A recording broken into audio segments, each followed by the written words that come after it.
Board meeting to order. Candy, please collect the roll.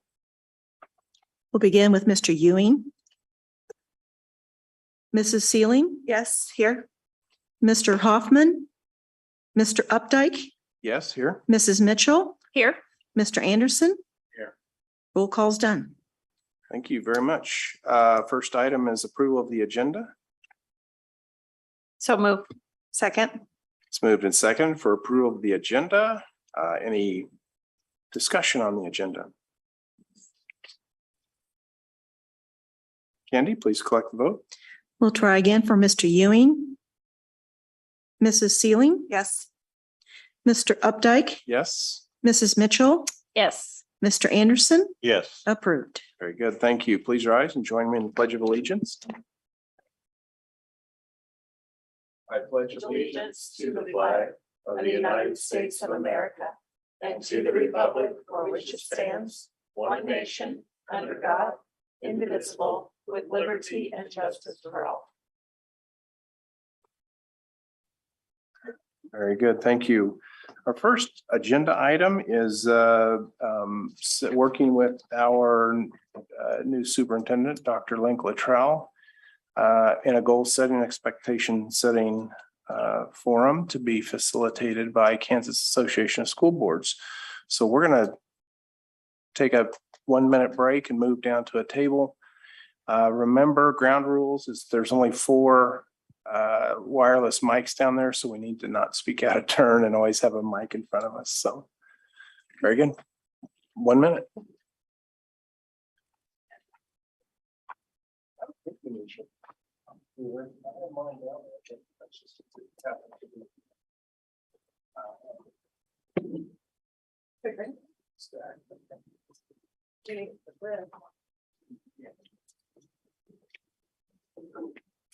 It's just different kinds of bread.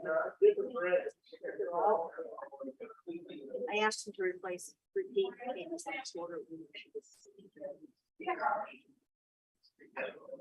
it's just different breads. Okay.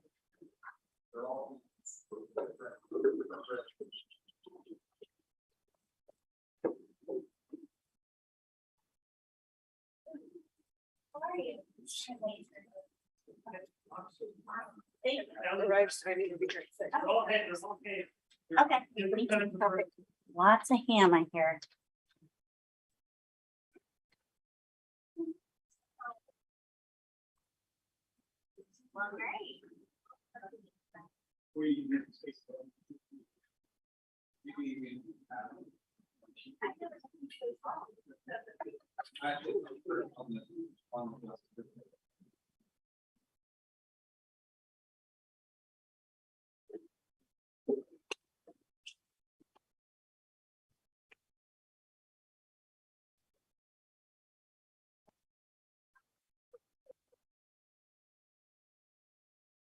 I always wonder about that when I'm using my earbuds. Can they hear me swallow?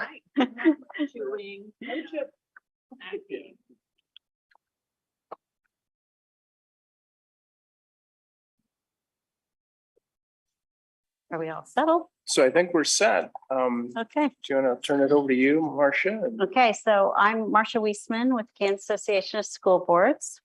And part of the process, as we told you when we did your superintendent search, is we realize it's not just about making the hire, but it's helping as, in your case, Dr. Luttrell comes on board with setting those goals and expectations and supporting you as you go forward with a new superintendent as you create your new governance team for the Spring Hill School District. So I know that this will feel a little different because you're not sitting at your normal seats and you're close together, but we're microphoned, but you've gotten used to change. I think the past 3 years, we were just talking about the word that I was trying to not say anymore because everyone was getting tired of it was pivot.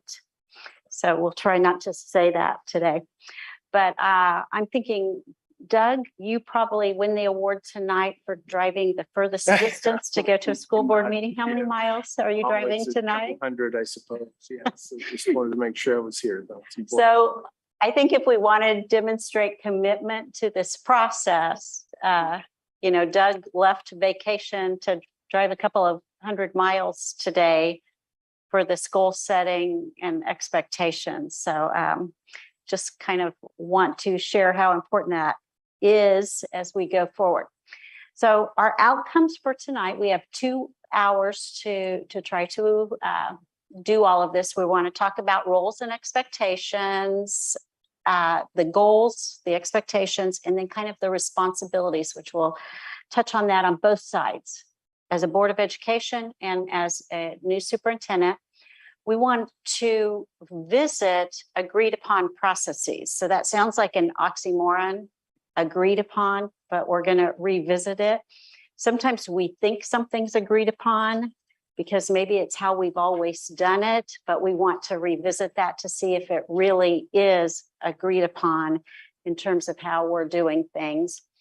Kind of articulate our understanding of what those goals and expectations are, make sure that we have the same definitions for language that we're using. And we're going to talk about your priorities.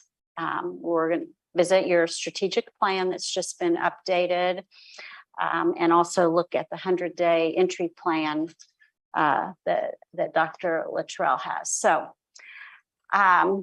if you've been in trainings that I've done, and probably a lot of people on our leadership team, we're always talking about, as a board, having you stay at the top of the fire tower. Doug and I were visiting about this a little bit. As a Board of Education at KSB, we are consistently and always, to the point of, I'm sure you get really tired of hearing it, emphasizing how important it is for board members to maintain that 30,000-foot view. That your job is to see what is happening so that you can direct what needs to happen down in the burning grass, for example. And one of the things that we talk about is if you try to get down there in the fire and actually help fight the fire, all you see is what's right in front of you. So the students, the staff, the patrons of your district, they've lost what they've elected you to do. They've elected you to be up here where you can see the whole picture and know what's happening in your district, to direct people that you have hired to take care of what's down in the grasses. And it gets really easy because I can say with almost 100% certainty that you wouldn't be on the Board of Education doing this job for no pay, putting in the hours that you put in, if you didn't have some ingrained desire to help people. And when you hear about a problem, it's hard to resist, that desire to get down and actually fix the problem. And so that's why we kind of become a broken record at KSB when we talk about your role is to stay up here so you can make sure what happens down here happens. And when I visited with Doug about including this, what kind of emerged in our conversation is if you're down there in the fire, you end up staying in a reactionary mode, that you're not seeing like what caused the fire. It prevents you from being as proactive as you want to be as a Board of Education, and it keeps you in a reactive mode. So I tell you that because when we look at agreed upon processes, it's really hard sometimes to resist that urge to just, I can just take care of this myself. We don't have to go through all of these steps, but there are reasons for why we push you to do that. So I'm actually going to ask all of you to write a note to yourself right now. And I'm going to give you some direction here for this note. And I'm going to give you an envelope to put your note in. And then I'm going to collect your envelopes. And Dr. Luttrell, you will do this, and the board members will do this. Keith, can you hear me, Keith? Is his microphone on? Oh, he's not on yet. Okay. we may or may not be able to bring him into the fold on this, but I'm going to have you do some things here and we'll return to this at the end of our session. But I want you to put this in writing right now before we go through all of these steps. So the first thing that I want you to do right now from the perspective as you have as you walked in here tonight, write down what is something or some things that you think need to become more clear after tonight. As you think about why we're here, what do you want to become more clear? So if you will write that to yourself, and this is a note to self, this is not public record because you're not going to share it with anybody else. I'm just going to keep it for you. So this is for your edification to help you focus as we go through this. I brought really fancy stationery, didn't I?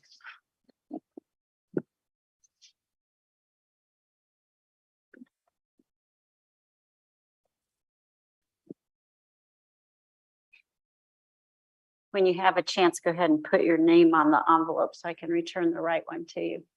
Okay. So second thing is write down, what do you think is likely to be the greatest struggle for you as a board tonight as you're going through this? And you can think about that from two perspectives, as a board collectively or personally. What do you think might be the greatest struggle for you in this process?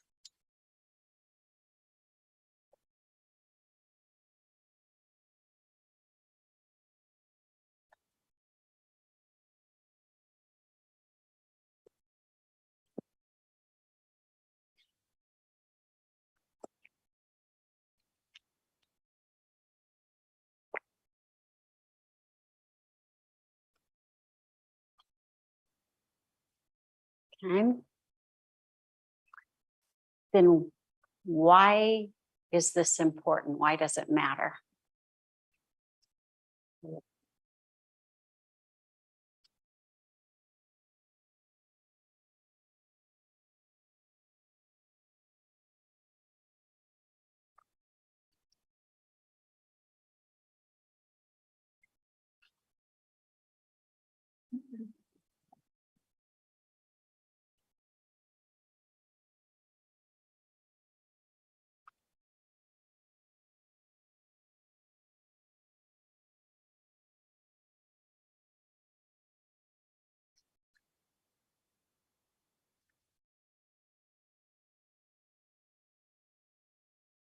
And then this one from a personal perspective, what are you personally willing to give to this to make sure that we're successful?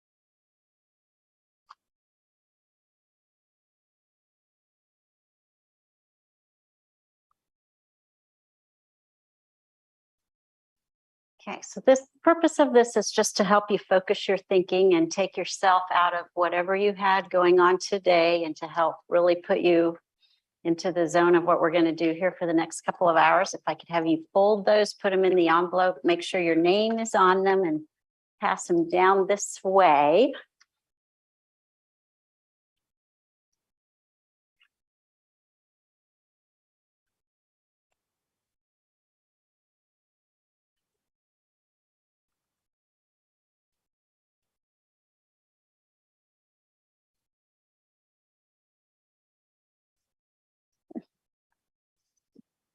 He's feeling him. I didn't feel mine. Uh-oh. You know, somebody might sneak in here and Oh, like a pine cap. All right, thank you.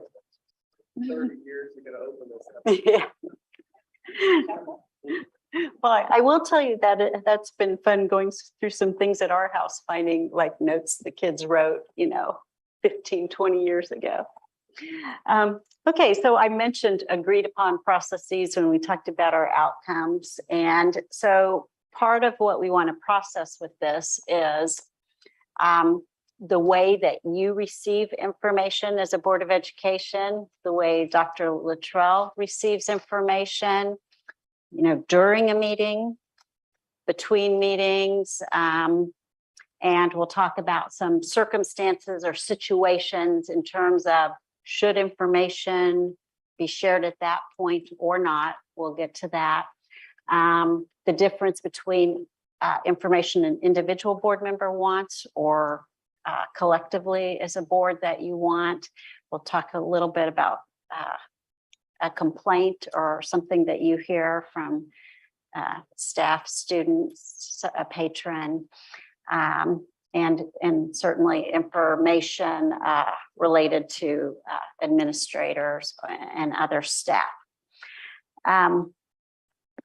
So as we go through this process, we want you to think about how it's been done in the past.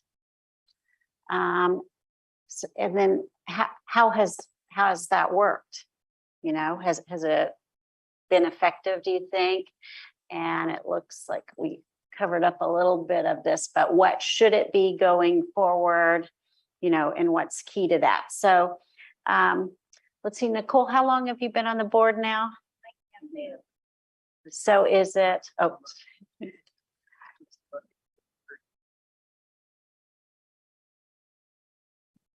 Hi, I'm new.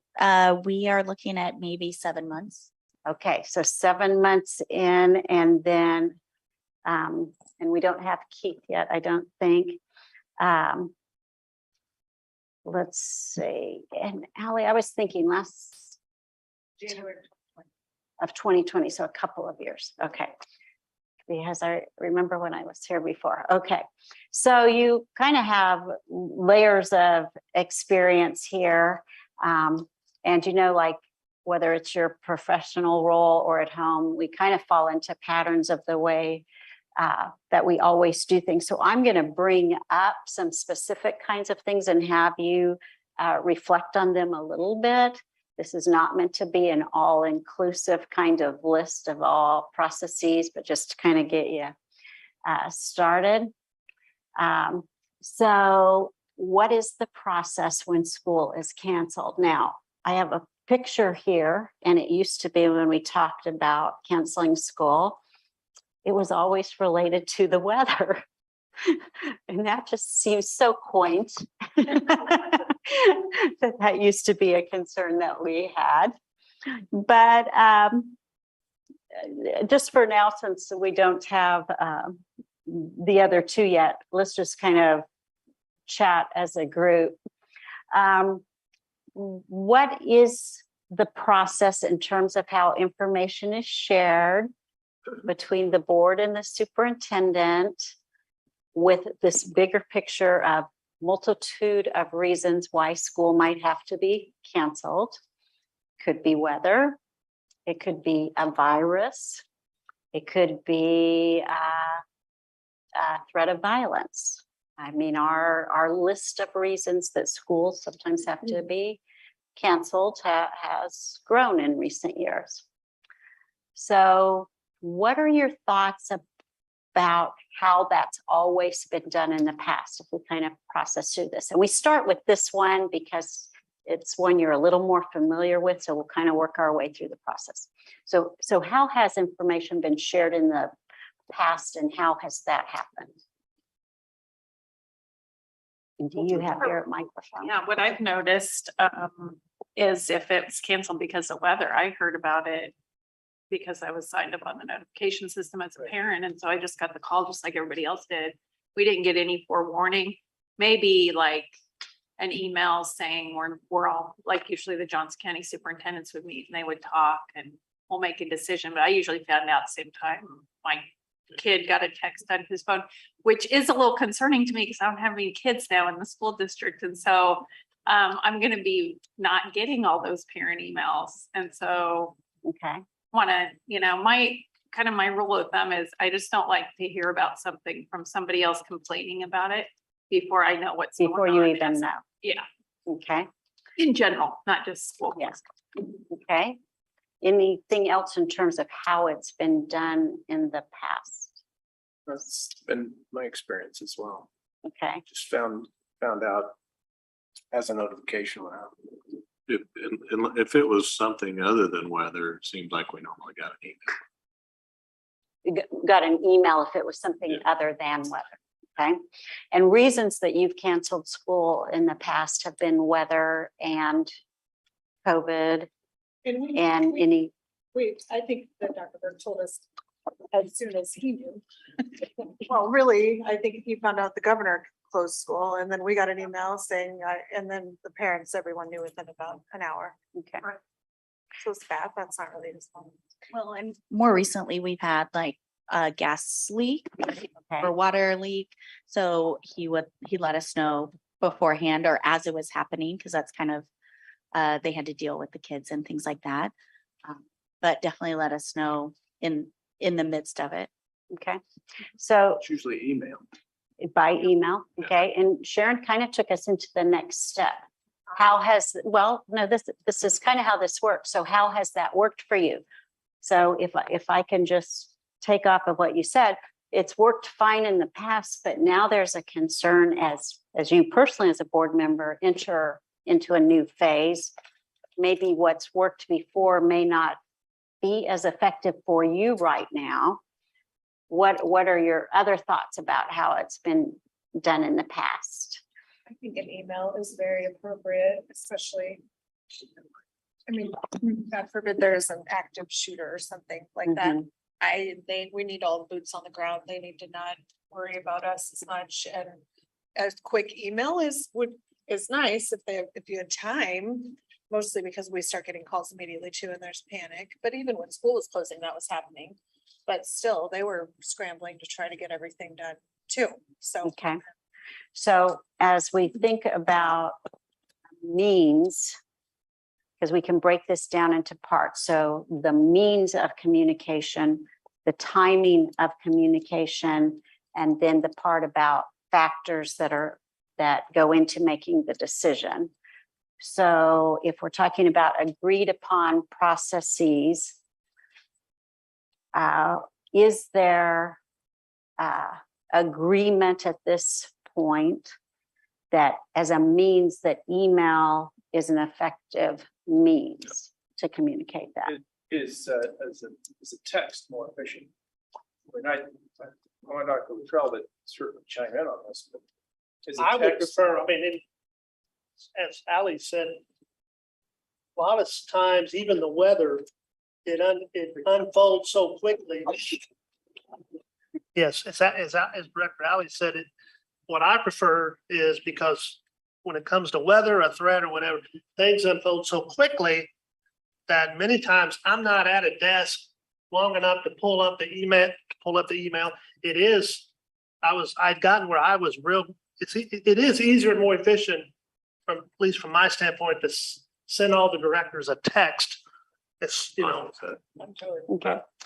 So as and the if there's time, person, follow up with an email. so as the person that represents your interest as a board, what is it important that we make sure every board member remembers if you're part of a group text?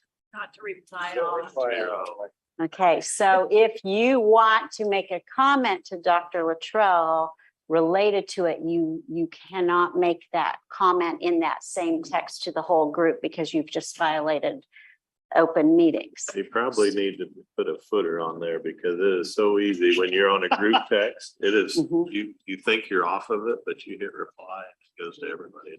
Yeah. It doesn't warn you that you're replying all, it just replies all.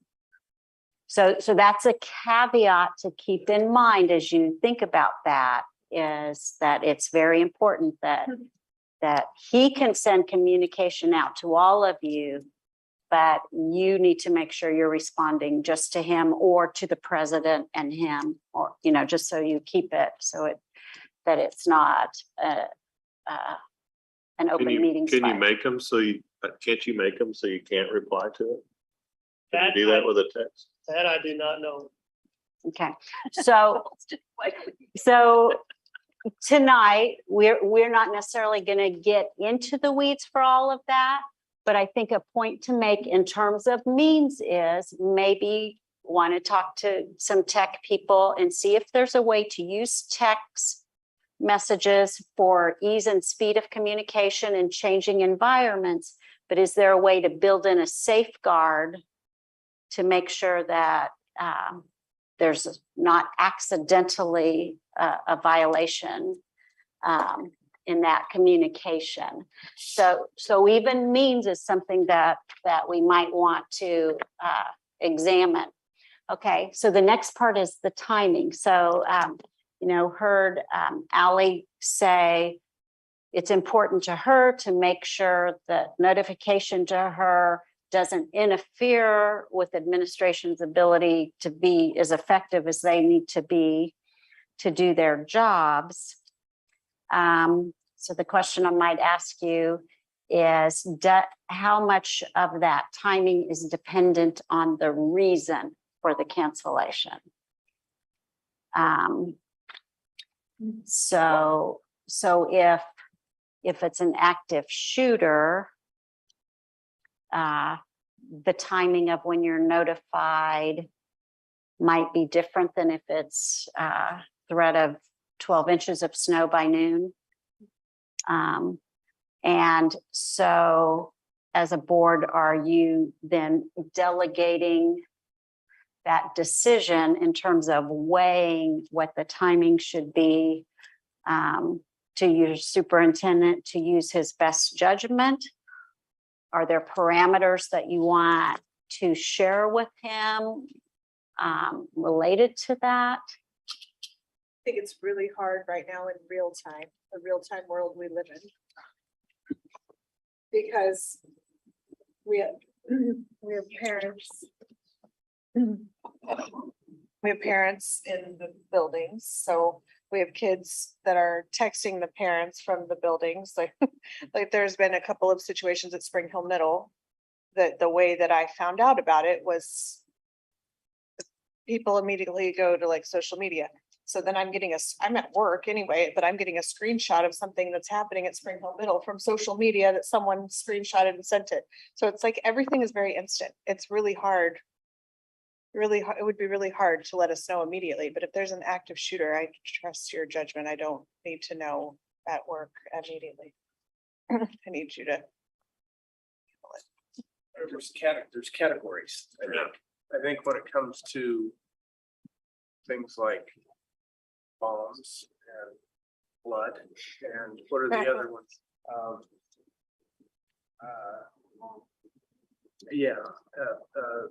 Impact of real-time sports and sports and theatrical. Oh, you can't, it's on. So I think in those instances, it's as soon as practical. I agree with Ally that you have to put the fire out first before you can figure out how the fire started. And so having and I would default to your judgment on that. So I think as soon as possible or practical for those other things, if it's a situation that comes up that might be a little dicey, that within 24 hours, I'm making this up, but 24 to 48 hours. Well, I think right now we're talking about specifically school canceling, but that might be another issue, right? Like within 24 hours, meaning something happens in the high school. I would rather hear about it. I'd rather hear about it from you than my own kids or Right. like. So it very much does become dependent on the reason for the closing. I think that's where the trust has to be there, that because again, as Director Ally said. As Director Ally said, I also think the the how soon you're able to do it. Sometimes with social media, as she said, it's just happens so fast. For instance, you can very easily have a student, say at the middle school or the high school, snap a photo of their lunch tray and put something, look at what and then no teacher knows, but then it's trickling through social media. And then we might not even find out sometime till maybe an hour later, 2 hours later, but I think then on those types of things, it is important to then try to get back ahead of it and put a message out. And I think the weekly communications that are done with parents and that can also assist with that aspect of it. Okay. So, in terms of agreed upon process then, so as you think about when school is canceled,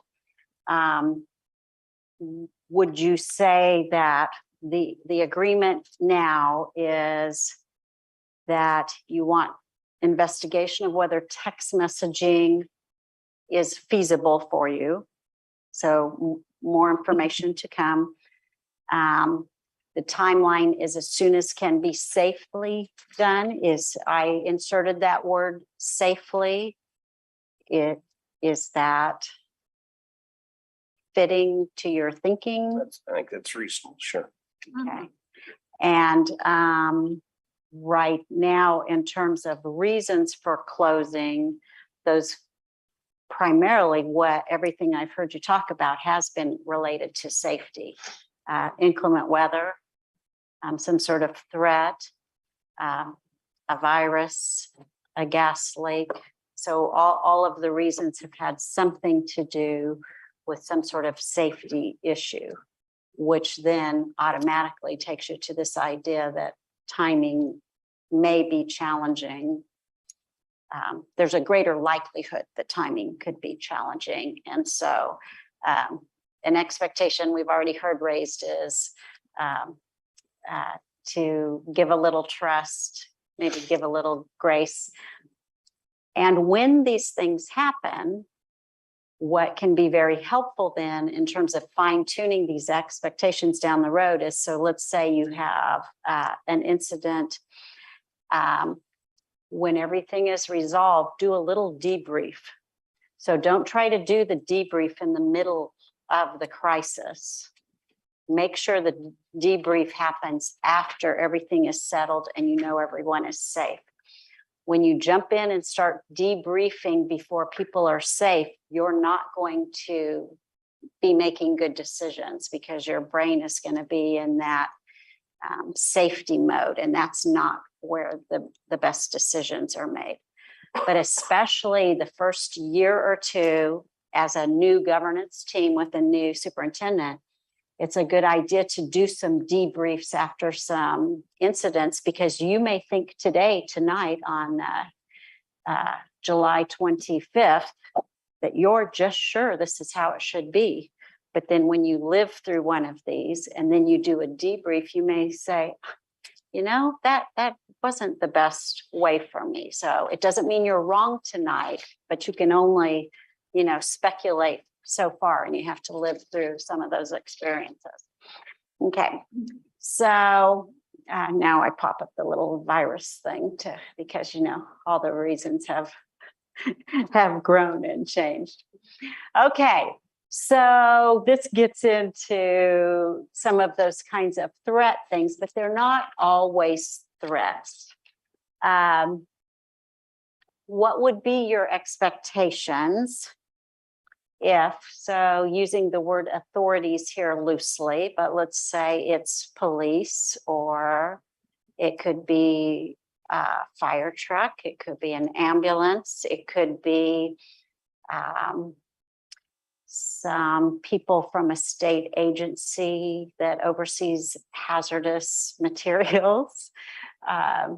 It could be a variety of things. What do you think would be your expectations of means of communication, timing of communication, and the kinds of things that you would want to know about? And can you think of examples in recent years that would fall under this category. So this is what I was referring to. This is what I was referring to. There was not an emergency with all students that happened at Spring Hill Middle, but the police were called and ambulance was called. So the students didn't know either what was happening, but they were texting their parents, who are then posting on social media and then getting calls. Why are the police and the ambulance at Spring Hill Middle? I don't know. I have no idea. And then I'm worried about them too, like what is going on, but didn't want to bother Dr. Burke and that, because who knows what he's Mhm. dealing with in the moment. I would think the expectation would be the same, even if it's just a quick text. This is what's happening. I'll email you details later. That would be great. Everybody's fine. Like, so that then when we do get calls, we get a lot of calls or messages, texts, emails, whatever. It's very appropriate to say, I don't know the details, but I do know everyone's okay. So, and in terms of language that fits you as board members, sometimes it can be a good idea when you get a call to say, you know, the expectation we've shared with our superintendent is that we want him to make sure everyone is safe before he takes time away from an urgent situation to communicate with us. So, you know, and you have to use that in your language in a way that's respectful to people, but sometimes it's important to remind people that the safety of your students and staff really is most important to you. It's more important than being in the know. And sometimes just kind of having some language at the ready that you can share, because people have unrealistic expectations of you, like that you're floating around on his shoulder, knowing everything that's happening at all times. And sometimes that isn't in the best interests of our kids. So as you work through this and you have these processes, then you're able to say, but this is our procedure. As soon as everything is stabilized, he will contact us and let us know. You know, and you can share that. So other thoughts related to this or other kinds of scenarios that you've lived through?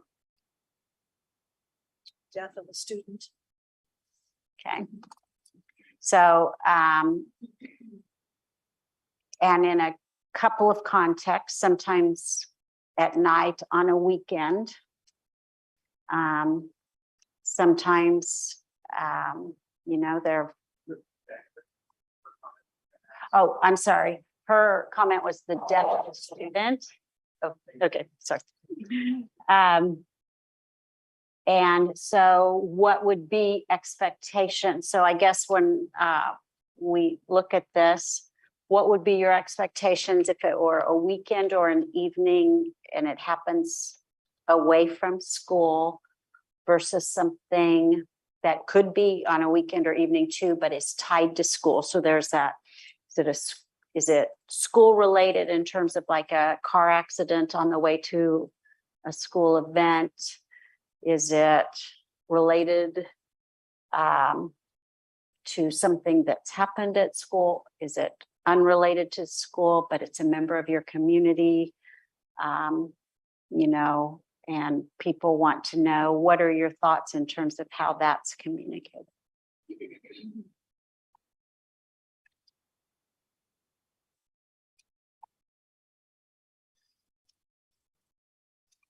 I mean, I just think it's a superintendent judgment personally. I mean, I don't need to, like you said, be on his shoulder knowing everything going on the second it happens, but it's good to know as soon as practical. Okay. I think if it's something like the death of a student, it doesn't matter what day of the week it is. The community will be discussing it. I would want to know. Yeah.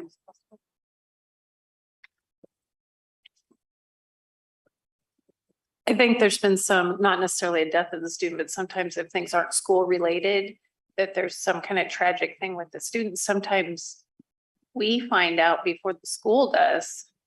And so to make the communication go both ways, I mean, I think if I had someone call me and say something happened tragic to a student, that was not school related on the weekend, I would probably call any time of the day or night and just at least leave a message and let people know what was going on. But I don't expect that back. I mean, I really don't expect. I think we always say, you know, we want to put the students first, and we just have a cultural phenomena where everybody wants to be in the know right now. And sometimes, I mean, my kind of standard thing is I have complete confidence in the people that are in charge of whatever area. And I know that they're handling it to the best of their ability. And sometimes I just say, I really don't know yet. I'm sure we'll find out at some point. So I want to play just a little bit of a devil's advocate. Why would it be so critical and important that the school board know when something tragic happened on a weekend that was outside of school? That's my take the opposite position, is why is it really so critical that we have to put a 7-day a week, 24-hour expectation on our superintendent for notifications So I feel when a like, tragedy happens? I feel like I have that expectation of myself. But for instance, sadly, when we lost a former student and it was late on a Saturday, and I immediately texted Dr. Burke knowing that he would need to think about and put into motion what needed to happen at the school level for Monday. Like I knew then all day Sunday, he was having meetings with counselors, and because these teachers and students still knew, even that student had graduated, he had passed away, but so I would want to let you know no matter what. Just so that if there's any way that we can help, because So is the expectation that a conversation happen, or is it just a one-way communication? it was just a one-way communication. Just make Sure that we're on the same. So, So and because I want to make sure that Dr. Luttrell doesn't have this sense that he sees a text and he doesn't say, oh, okay, now I have to text her back or text someone back, or I have to send out a group text. It's a one-way communication, informational. And I guess so that is important in terms of your agreement. So the reasons for a one-way communication are the things that need to be put into motion in terms of setting up support systems for staff and students at the school, notifications that may need to go out to parents so that they know support systems are in place. So if you have an expectation that's beyond his need to be able to do that, it's important that that's shared.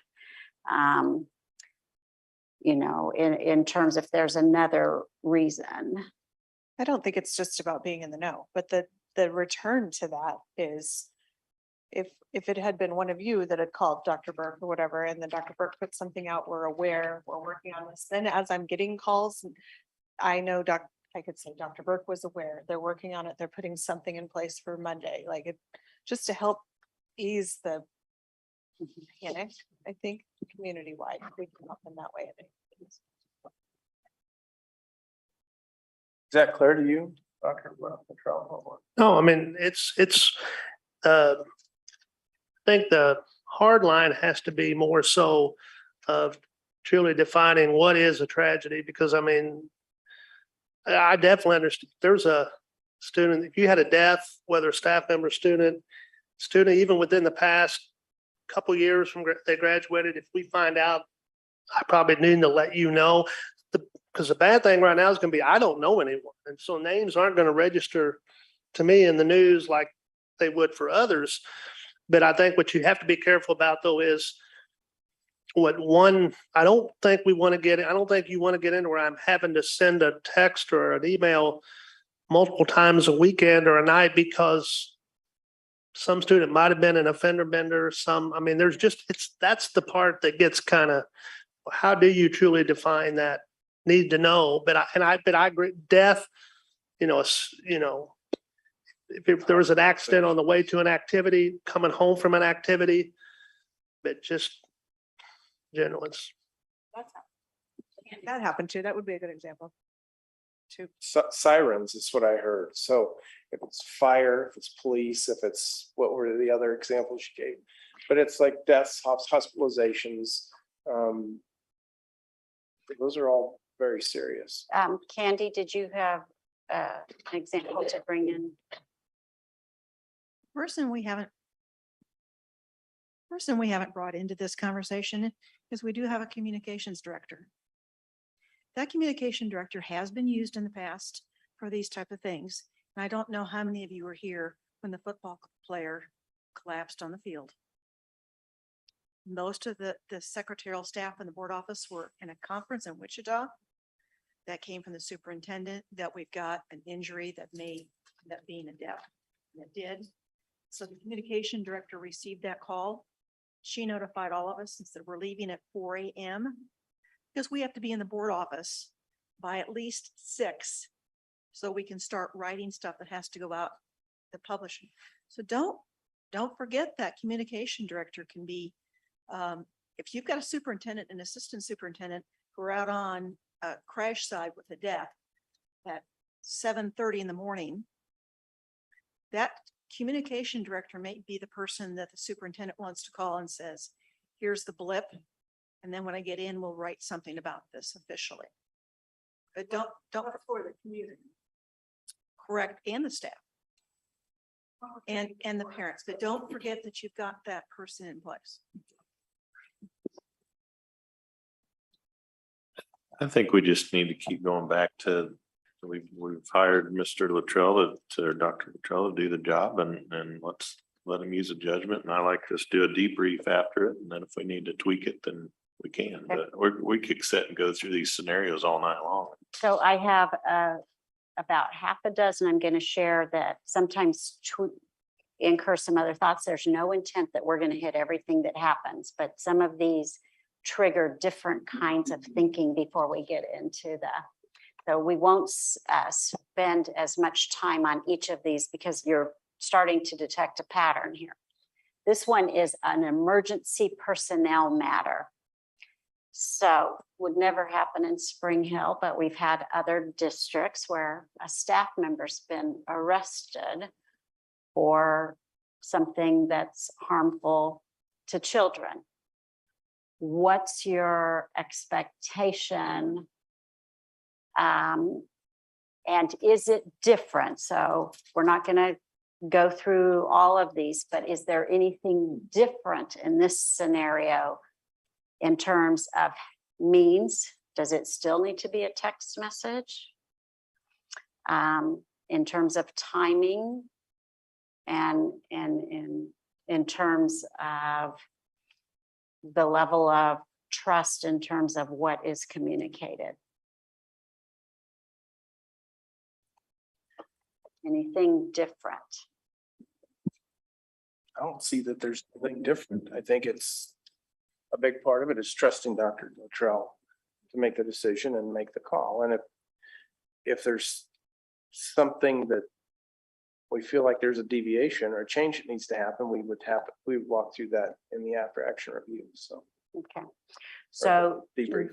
Would this need to be a text message as well, or would this be more amenable to an email?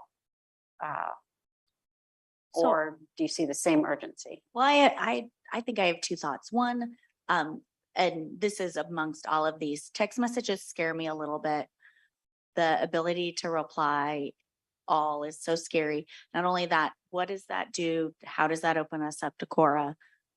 I'm not into Which that. that is the big concern with that. Yeah. So Email is also open to, right? Yeah, But that's our school. that's our school emails. Oh, versus a personal phone. and it's easier also, still mistakes are made.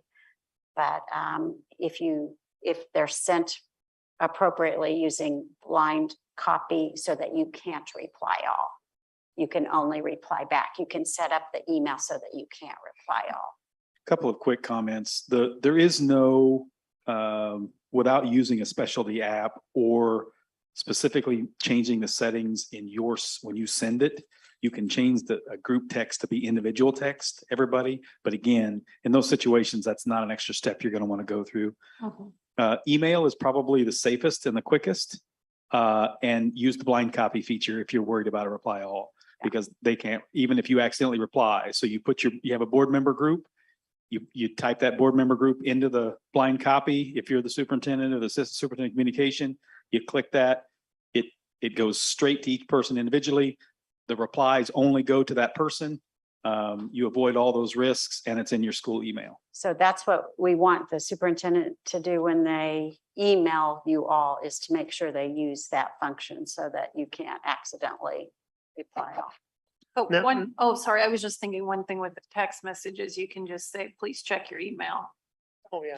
You know, because people will probably be closer to their phone than their email. And so then, you know, there's something you need to go check your email, but you're not getting all this information on your phone that opens you up to the open records and open. Then the one thing too, on the emergency personnel matter, the one thing that I always, when I'm communicating with the board on any type of matter of that nature, depending on what the offense is, I'm sometimes very, I don't want to say vague, but I will not I don't try to use names because there could come a time, depending on what the circumstance, you all have to be some type of a counsel to determine whether that teacher is going to keep their job or not. And they're going to advocate for, and if I've tainted you some way where they're say, you know, well, they found out that the information I gave was inaccurate or whatever over that could, so it's better for you all not to know names and know So too many I use specifics this on those types of picture matters.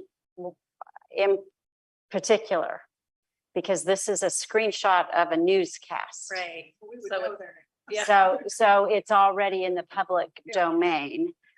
But I think what Dr. Luttrell is saying, which is accurate, is he's making you aware that there's something out there in the public that's been made public because of public records, and not adding to that in a way that would be harmful. Now, sometimes he may have to give you additional information in executive session, but not through this kind of communication. So I think that something that's going to be damning to our district probably needs to be sent to us quicker. I feel like I don't want to say blame, but like no one would look to us as what were you doing, where, look for information if a student passed or there was an accident or school closed and they announced it. But what they do look to us is if there was fault somewhere and a student was harmed by something. I think in some of these situations, and of course you have to use your best judgment, but I do feel like sometimes we do need to know, because I think it's only fair for us to have some sort of information to say the district is working on this, or because it could affect us as well. It could affect all of us more than we know. And so without information, I feel like it's we're lost too. And one, we could be attacked. People could point fingers. And two, what if this is affecting our children as well? What do you mean by quicker? Because that's where this conversation needs to be had, because someone says quicker to me might mean 24 hours. Quicker to you might mean 15 minutes. And that's a big difference. Absolutely. And it's not fair to hold Dr. Luttrell to these ambiguities around what's quick to me and what's quick to you. So Sure, absolutely. I understand that. So I think it's the quickness probably looks at like, has he spoken with our attorney? Like, and then right after that what does the attorney suggest? That's what I think. I think that if we can get notified before it's all over and we're getting questions, that would be good timing. So you raised some good points, because our hope is that he's never alone in this. Obviously, you have your identified school attorney. You belong, I believe, to the legal group at KSB, so calls can be made for to enlist legal support there. As Candy mentioned, your communications director. So realize as we're having these conversations, You know, we're not putting Dr. Luttrell in an island all by himself. But you've already raised some good points in terms of why it's important to have these conversations and to debrief after the fact so that you stay on the same page with this. So I'm going to move us on to the next one. So this is one where I'm wondering if timing is different and if you, what you think you need to know in this case. This can vary a lot from district to district in terms of expectations of their superintendent.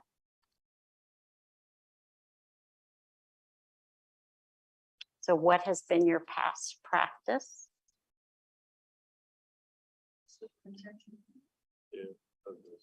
It's a weekly, it would be a weekly update, right? Okay, so it would be part of a weekly communication. So has that worked effectively for you in the past? And so you think, You kind of already said you do that. Yeah, that's. so Yes, no need to look at this point, unless there's a debrief down the road at this point of changing that. Okay, so here is something that's probably a little more common that I alluded to earlier. So you have a constituent who's asked you a question that is something that a building principal would be able to answer, or some other staff member. So this is really about communication from a board member to the superintendent. What is it that's been done in the past? And what do you think should be done?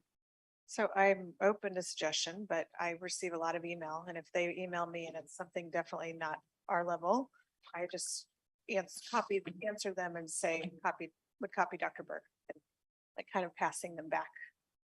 I think it's important that I answer every email, but I can't talk to you about what happened in math. They've got to, he'll then reach out to whichever principal or whatever level.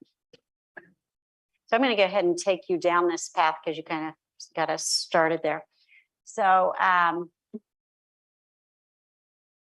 this is just an example from another district. And I think, Doug, you said that you know of another district that actually posts kind of their, so some districts call this chain of command, line of communication. You know, it's whatever language that you think is most appropriate for your district. But this gives you as board members something tangible that you can share with constituents.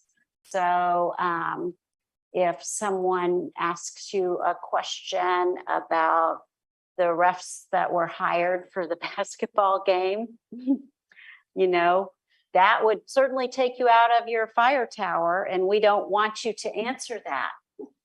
But what you can say to a constituent is, you know, I really want you to get the best answer to your question. So the best person for you to contact would be, in this case, the athletic director for that kind of question. So you're giving them an answer, but you're staying up at that 30,000 foot level. So it's not like you're just, you know, you said you want to answer every email, and that's important. So it gives you something to answer with. And so this is something, if you don't already have something like this that fits your district, it's going to depend. It's going to be a little different in every district, depending on the positions you have. I understand your communications director is new as well. This could be a very good exercise to go through administratively and to be shared with the Board of Education then, because that supports you as board members and it supports the superintendent in terms of understanding expectations. One thought, Ally, in the scenario you were talking about, I'm wondering, like, if you answer and then copy the superintendent and they see that you copied the superintendent, that might kind of immediately get them thinking they need to go to the superintendent. You know what I mean? So it might, That comes from chain of command, even in my own work, and I would never email like one of my nursing staff with all of the supervisors not copied in between. Because they need to know that had communication, so that's just it's like our chain of command, Yeah. so that. So it's important that you don't contact the athletic Right, director. that's what I'm saying. Or copy the athletic director. So the person next to you in the chain of command is the superintendent, but So you're you would- telling the that constituent. we do copy this, because I would think, I don't know. I remember things where I would just answer them back and say chain of command, and then do a separate email to the superintendent, say I talked to this person. And I think that is a good response to let them know that the appropriate person to contact is, but you also don't want him to be blindsided, so you could blind copy him, because you don't want to communicate you hear the point that she's making. You don't want to communicate to that constituent that it's been raised to the superintendent level. I don't know. And you I skipped all would wanna those be steps. transparent. I would not want to blind copy you. Because then if you called the parent and they're like, oh, you read that email? Why would she blind copy? Like, it sounds like there's something to hide. I would rather it be just completely open. Talk to Dr. Luttrell. I'm passing you back down kind of the line. Well, I mean, and I think, again, I've been at it too long, but I think it's kind of six one way, half a dozen the other. I think that, again, as long as I think a board member is relaying to the constituent or the patron, hey, that's really an area you need to take to, but I'm going to go ahead and forward your email to the superintendent, because that's really whom I talk to, and I do not mind at all then reaching back out to that and saying, look, I got that. I'm going to send this to and kind of doing some of that legwork. I mean, I don't. So that is a conversation you need to have, and it's really size dependent on a district. So many districts we work with, that would not be feasible in our larger districts. It would literally could not be done. You're at a size where you really all have to determine if that's feasible or not. So if you think, if it's been working and you've had the results that you want, but I think you probably want to be as consistent as possible. So you probably want to continue to have that conversation, because you've both raised good points. And part of it's dependent on, if you're a superintendent with 20,000 students, or if you're a superintendent with 5,000 or 500, that those responses are going to be different. The right answer is going to be different. It isn't the intention to get them in contact with the best person, Right. Which and is not, because what I just heard is everything goes back to Dr. Luttrell, and that's not the intention of this kind of communication. The intention is to have the parent or patron go talk to the person that has the best chance of solving, the best understanding, the best chance of solving the problem. so functionally, you're right. The point Ally's raising is one of transparency.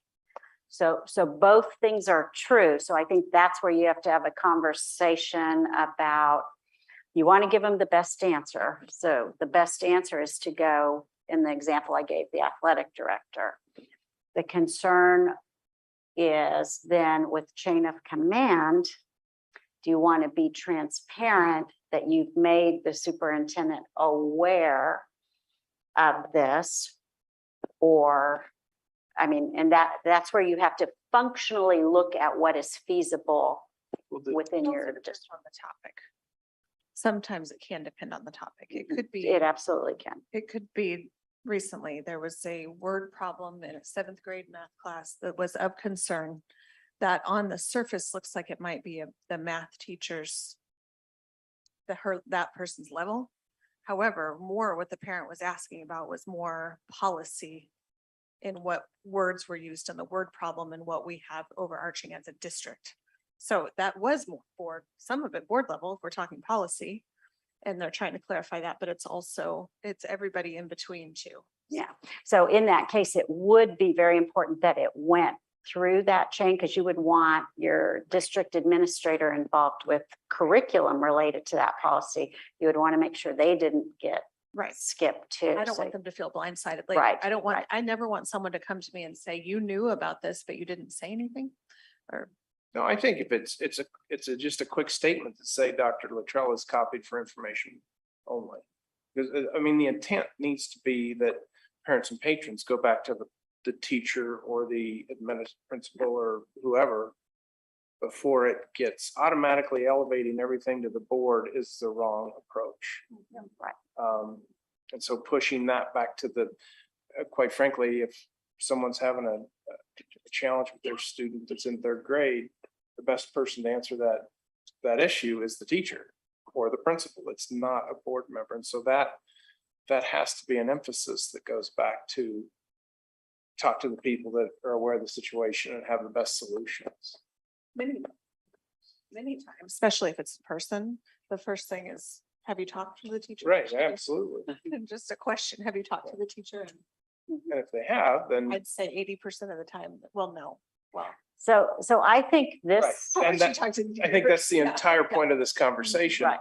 Is this, those conversations need to be moved back to the level of the organization that they can make the best decisions for the student. so this one and the one I've just put up, I think are things that you want to revisit because right now, Dr. Luttrell can't really respond in terms of the volume of communications he'll receive to know if it's feasible or not.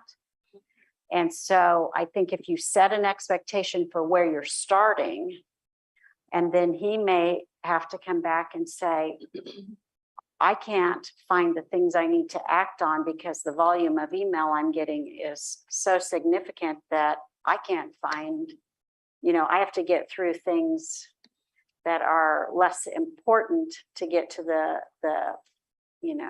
ones that I need to respond to that are important and urgent. So this may be the kind of thing that needs to be revisited, but I think initial expectations of what you're looking for are important to talk about now. I just had a couple of thoughts. One is that new superintendent, new plan, I guess, this is a new relationship, kind of a new team leader and a team collaborator. That if we are kind of have some habits or things that we're doing as a board that really aren't good, this is a good time to change it. And then the second thing is just the way our district is growing, that something that's feasible this year will not be feasible 5 years from now. And so wouldn't now be a good time to set the precedent? And that's, probably both of us, board and superintendent. So down the road, you're not dialing back what you could have not allowed to happen in the first place, kind of thing, but. Yeah. And it can be hard when you're in a district that's growing rapidly, that continues to function like you're the size you used to be and you're no longer that size. It can be very challenging.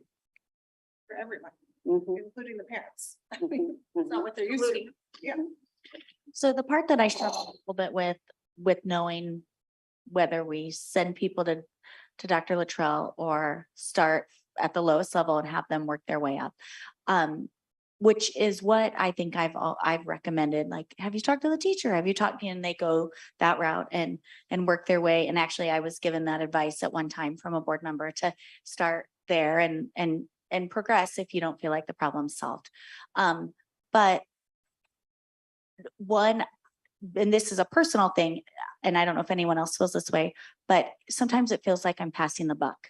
Like, oh, here you go. So learning when does it not feel like that? And two, not having follow-up. So So 2 points I want to raise with that. One, that's why I showed the fire tower first, because it isn't passing the buck. It's making sure that you can effectively do your job. And having that statement prepared to say to a constituent, in order for you to get the best answer, I'm not the best person to help you with this, but so-and-so is, or whatever language fits you. But I think you can communicate that you're passing the back in order for them to get the best response to support them. And sometimes you kind of have to play with that language of how you say that a little bit. But that's a natural feeling. That's why I go back to everybody here. You're doing this because you want to help people, and it's hard to not jump in and like hold their hand through the process. You know, each step. There's a desire to do that. Then how is there follow-up there? Like, let's say it goes all the way to the superintendent. And this is where that communication comes in, and the parent says, well, I spoke with a board member and they told me to go, and this is where I'm ending. Like, if it escalates from there, is that when we would know, like, oh gosh, they talked to us and they didn't feel like things were resolved? Is that when he would then come to us? Correct. If it went from teacher to principal to administrator to Dr. Luttrell, and if it's an issue that's outside, that's, you know, our responsibilities, policy, he would bring it then to the board so that we could have that 30,000 foot view.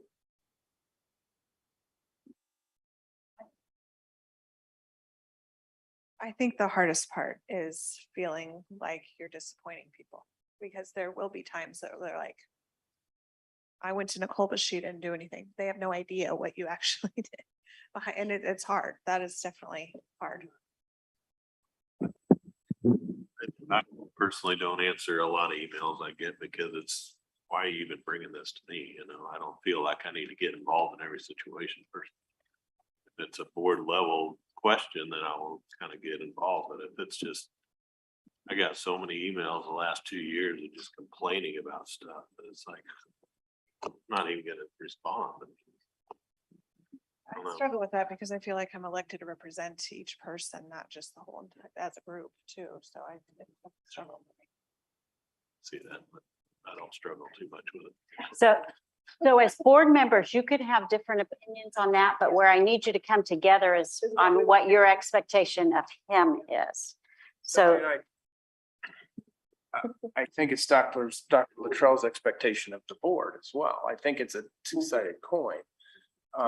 I think Dr. Luttrell, this is my bias. I think Dr. Luttrell should have an expectation of the board that when they receive an email that he gets copied informationally and they get informed that it needs to go back to the teacher or the principal. And I think that's the expectation. Beyond that, and I understand you want to, as Marcia has said, you know, we're all doing this because we want to help people.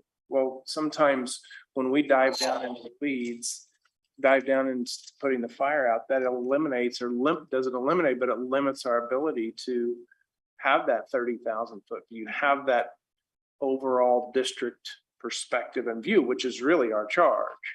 It's not down in those fields. And we hire the best people, and we have to trust them. If we don't trust them, then we probably hired the wrong people. And we have don't that know. trust. There's no, what I think a hard lesson to learn was we don't know Yeah, the exactly. entire situation. So Sure. I can't be weighing, I Yeah. can pass it back and I can hear you. There's a whole difference. There's a difference between saying, I hear you and I'll help you get to your solution by passing you along, than saying, I'm going to come along, hold your hand and fight with you through it. That's Right. different. There's a big difference. But, and again,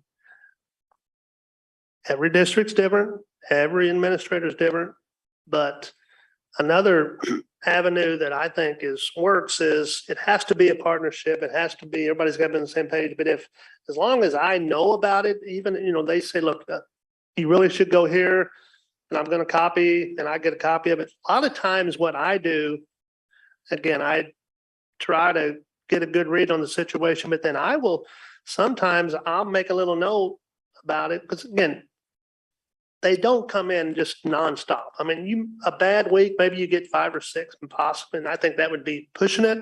But usually I'll make a note, and then maybe 3 or 4 days later, I might just reach back to out to that parent or whoever it was and just, hey, I know you, how, has that been taken care of? I mean, but again, now that's my style. So realize the conversation we're having here, Dr. Luttrell will also have with his administrative staff. It's that next step, like what does he want them to tell him? And what is he going to share? Both of those. So he'll set expectations with his administrative staff as well. And they will share expectations of what they feel like they need to hear from him to do their jobs effectively. So this kind of expectation setting is critical all along the way, and the debrief part. Maybe this is coming up. You can tell me if I need to table this, but I think it has been very helpful. I also, when you're in a new position, you learn along the way. But I really backed off from calling Dr. Burke directly with questions because he's busy. Like he has to, he had the district to run. He's not there to answer us individually. I mean, in the first couple months, I think I had a lot of questions, then realized, well, especially because COVID hit like 2 months into my term. But then it was better and saved everyone so much time to send him an email. And then he would respond to all, like, Allie sent this question, and you might have the same, I don't know if you have the same question. We can't all talk about it. We can't all talk about it, but that he can send out answers. But that way it didn't feel like it was, you are my superintendent. So that really does segue us into the next section. So what I'm not stopping us to do is to talk about that social media rumor thing, because it fits with what you've just been talking about, He's the not same responsible to concept. just me is what I Right. like. So when we talk about monthly agenda, many of those things are related to what ends up going on a monthly agenda. Okay. So Brent, right? Hi, Brent. So we're just going to drop you in the middle here and hope you can catch up. Good enough. But we've actually solved so many problems that you have nothing to worry about. One thing I just kind of wanted to add, I mean, I would usually have a conversation with Dr. Burke, either phone or email, and just say, this is something that I was made aware of. I trust you to handle it, because he would always have the tendency to act like he needed to let us know what he did about it. And I'm like, I trust you to handle it. I don't need any follow-up. I'm just making you aware of the situation. So- Kind of give him an out. So if you want to respond to us about something, that's fine. But sometimes I'm like, I don't need to know anymore. That's all. So I just think email seemed a lot more efficient because I didn't want him to feel like he was responsible just to me and to take time out of his day just for me. So a phone call, you have to stop and deal with at that moment. If you Right. are sent an email, you can prioritize it within the rest of the day and respond. And respond to everybody because chances in are a we all prior- have similar Yeah. questions a lot of the times. Okay, so setting your monthly agenda. So what is your current practice for agenda setting? Who is involved with agenda setting? And how are items shared? What is current? Right, or right past now, practice. it's developed by our board clerk as we work through the month. Dr. Luttrell does a first, or superintendent takes a first draft. And then the board president, vice president meet with the superintendent and review the agenda So the has week that before. been effective? So Oh, I recently heard of, I think it's Olathe, and I thought it was really intriguing. They have the same process, except that the board members rotate through rotate through who's coming to the agenda setting. So meeting. we have a number of districts who do And I that. thought that was really So interesting. agenda setting is with the board clerk, the superintendent, the president, and the vice president. And then the rotation looks different in different districts. Sometimes it's for a period of time, or sometimes it's literally every meeting a different person. The reasons that districts do that vary. In some cases where people have been in positions for a very long time, it starts to feel like there's this exclusive group that's in the know and the rest of us don't know what's going on. And so it's been done to address that. Some have just started that way, but it's a way to bring in additional perspective. It's also a way to educate the board members that are not in those leadership positions, because they may not understand why the agenda keeps ending up the way it is until they become part of the process. And then they are like, oh, that's why it looks like this. So there are a number of reasons for why people do that, but I can't say if this is true. It feels like I'm starting to see more districts do that. That may not be accurate, but at least the ones that I'm talking to, it seems like. As I was asking questions, one of the other boards was just saying, because to take the time constraint off of the vice president as much too, so they didn't have to be there every other week or the whole year. I thought, well, that was interesting too. Or if for some reason the vice president couldn't be there, then someone else was filling in. Was already scheduled to be there. Okay, so that is something to talk about. This, Sharon, as you were saying, if you're going to make changes, if you want to change that process, now would be a good time.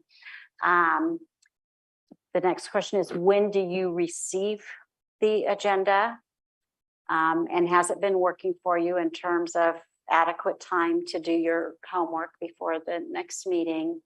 And if you receive the agenda and you have questions, what's your process for how those are answered? And So that was an those extremely things I just asked, yes.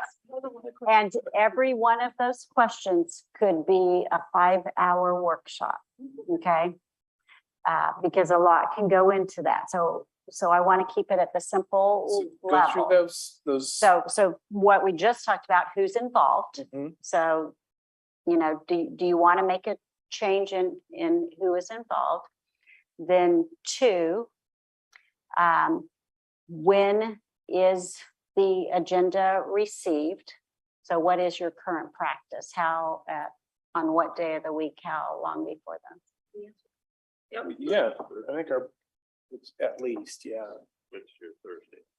The board currently receives what we call a skeleton of that board meeting on Monday. And that's done so in case we have, something's not on the agenda that they thought was going to be on the agenda. Or So for a board meeting that's occurring when? Monday. The next. Okay, The following okay, one. So it's thank a you. week, that skeleton goes out a week before, just in case we don't get something on the agenda to make sure that we're getting everything that they need. And also to let them know what's coming up. Then on Wednesday, that agenda goes out in as full a form as we can get it. Sometimes we can't, Mhm. but the board will get notices via board docs every time we try to add something or change something. And the clerks generally try not to send out one every time we do it. I try to wait and do several at a time, that you're not getting a bing, bing. So on Wednesday that happens. And then if the board has any questions about the agenda, at that time, they can call Dr. Luttrell. Okay, so that's past practice. Has that felt And effective? then Thursday you? or Friday of that week is when superintendent, board president, vice president do a final check, a final review. Oh, a final review. So Yeah. the agenda, so you're talking about an agenda that's set between the clerk and the superintendent before board members are involved? No, well, board members get notified on the No, skeleton. No, I mean the meeting with the president and the vice It's pretty president. much set Yeah. before that. And then sometimes things are tweaked a little bit. I mean, that's how it's been since I've been here. The whole 4 meetings. So has that felt effective?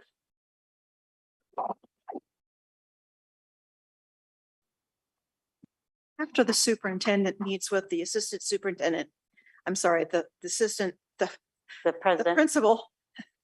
I'm going to get there. Just keep Candy. running down the list, The Candy. few people that are in that meeting, then there are often changes. And that's what we expect. There may be additions, deletions. They may have decided that an agenda item is not ready to go before the board and it needs more review from staff, more information before it goes. And so there are alterations to that board meeting on Friday. Now, we try really hard not to make any other alterations because people work on Monday. The expectations of the board, trying to read something added to the board meeting at that point is unrealistic.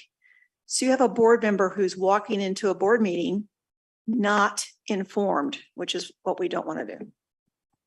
Exactly what I was going to say. I mean, even today is a good example. I saw her email at 5:15 saying, are we, just, it's the first time I've seen the email today saying, yes, I'm coming. Yes, I'm going to be in person. If it's big after 6, I'll log into Zoom. Like, but I can't.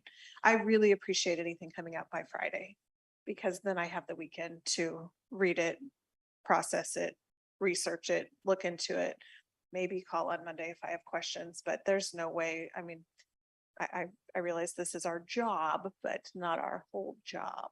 Yeah. All right. So I guess what I want to put in front of you is to think through, are there some ways that hasn't been as effective as you would like? And would you like to have that meeting with the president and the vice president? And if you choose to include someone else, do you want it to happen earlier in the process? So Candy, for example, isn't frenetically trying to make sure things are added with really only one day to go? Or, I mean, it's about what meets your needs to do your job effectively. I'm not advocating one way or another. I'm just responding to what I may hear here. So my thoughts, being new, other than the board work calendar, I'm not really sure how things get put on the agenda. I've spoken Olathe, they've told me about their process, and I think it's really interesting. I mean, it gets exposure to new board members. You have different personalities, different people in there.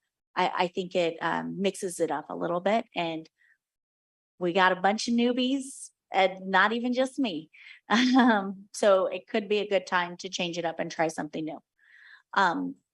As far as the timing, it comes out on like Wednesday's the day. I wait for the email, I log in, I start my review and research. So when things change, I'm pretty well aware. I try to ask Candy. I think that sometimes, I even asked her this week, there was something that was moved or changed, and but there wasn't a lot of explanation. So she just had kind of the standard, is this typical? Is this not? But I didn't get any explanation, and I could have reached out to Dr. Luttrell, and I'm sorry I didn't. But I think some of that could be great. Like if we're making larger changes or different changes, maybe an explanation even preemptively could be good. I think you have a good point that it would be a really great way for new board members, even board members that are 2.5 years in, to understand the process. People have asked me recently about the agenda. I don't know, they have a meeting and then we all come to the meeting and talk about what they put on the meeting. I don't know. I don't really know the answers. So it'd be a great learning experience. I do think sometimes just being, because I've been on here 8, 9 years or however long it's been. I don't know, time flies when you're having fun. But and this is the first year I've been board vice president. So I think that process could possibly kind of demystify that packet review meeting, like what happens there? How does that happen if people just, but honestly, it's hard to find a time sometimes that even the two of us can meet with Dr. Luttrell. So I don't know whether. Well, I think like you guys always did Friday morning, but Friday mornings don't really work for me. So then we've kind of passed it back and forth, and it's kind of, you two are the main ones. So if I can't be there, I can't be there kind of thing. So, but that might be a good discussion to have of changing that up. Sure. Typically, the agenda was already set though. When I was in that role, the agenda came out on Wednesday and every board member saw it. And then it was just talking through and see, I would say, hey, the board probably is going to want a little bit more information on that. Why don't you check into this? And I don't think that one's ready. Maybe we'd pull something, but it wasn't really adding any agenda items at that point that I recall. I mean, maybe once in a great while, but. I would say during the heat of COVID, there were quite a few items added on Monday. And That was very frustrating. So in the future, I really like keeping it to Friday, no changes after Friday, but if there are changes, we ought to come up with some sort of procedure for when that does happen. So it's not a surprise to everybody. Because like this email, I haven't checked my email since this morning. I didn't even know there was an You're email. gonna get a text. Yeah, so, No, I don't know. I That's think we're okay. still deciding. but on- anyway, that's my point that So Any changes I after Friday think are you difficult. might need to schedule some additional time to talk about this because it does sound like this is an area that you might end up not making any changes, but it sounds like you probably want to have some discussion about if some changes are made that probably would exceed the time that we have tonight. Well, there's extenuating circumstances that will arise. And the last 3 years have shown us how that Right. can happen. When it comes to adding things, the only thing, I mean, I know once in a while we would add an executive session to have superintendent discussions or, employee discussions. And so but it's like wholesale changes to the agenda. I don't remember I'm not gonna say there never has been, but when there has been, it's been because we needed to have a decision, basically. I was gonna say, COVID was a good example. There were a couple of big decisions we made that were added the day of, and then people were really upset. But then again, we needed to make a quick decision. I think, and I know we need to wrap this part up, but I think maybe we just need to be open to, okay, we're gonna have another meeting on Thursday, or like if we need a decision that fast, it doesn't have to wait 2 weeks, but we also need to give the public and the board time to research and think about it. And there was a couple of times when we were at the high school that things were written onto our agenda as we were walking in the door with. So let me ask this, because this would add to the conversation you need to have, but do you have rotating policy review? So have you broken it down? So you've already built that into your system of what goes on the agenda and it's in the calendar that you use, Candy. Okay. Okay, I just wanted to make sure that part hadn't been omitted. Kind of the underlying thing here is, I think one of our, and maybe it's just me, but I think everybody kind of agrees that we really want to build a lot of trust within our board and our team with our superintendent, assistant superintendent, our new clerk coming back temporarily or whatever, but we want to all trust each other. And so if any of these processes are either lending themselves or being detrimental to building that trust, then I think we need to review them. So. Andy, this is the part like where I told you I'd be deleting a bunch of slides and that's why I send it to you afterwards. Cause I always know there's way more in here that I'm gonna use. Go ahead, I'm sorry. The other thing that kind of went along with that was something that we worked out over the last 3-4 years was if a board member wanted to add an agenda item to a future meeting, we would put it on the list, but then they would come back and present that item to the rest of the board to make sure everybody on the board was in agreement with that item. I thought that worked really well. Yeah, just an informal discussion, present the idea. Yeah. Instead of you just automatically adding that to the agenda sometime, it was making sure the whole board was on board, adding that to an agenda. And I couldn't just come up with some crazy idea that got added. So I thought that worked pretty well. Okay, so as we talk about the priorities going forward, so two things that I already have that we're adding to your list, to-do list with Dr. Luttrell are really examining the means of the communication, and you may have a little more resolution already, but text versus email, but to revisit that very intentionally. And then agenda setting. Okay.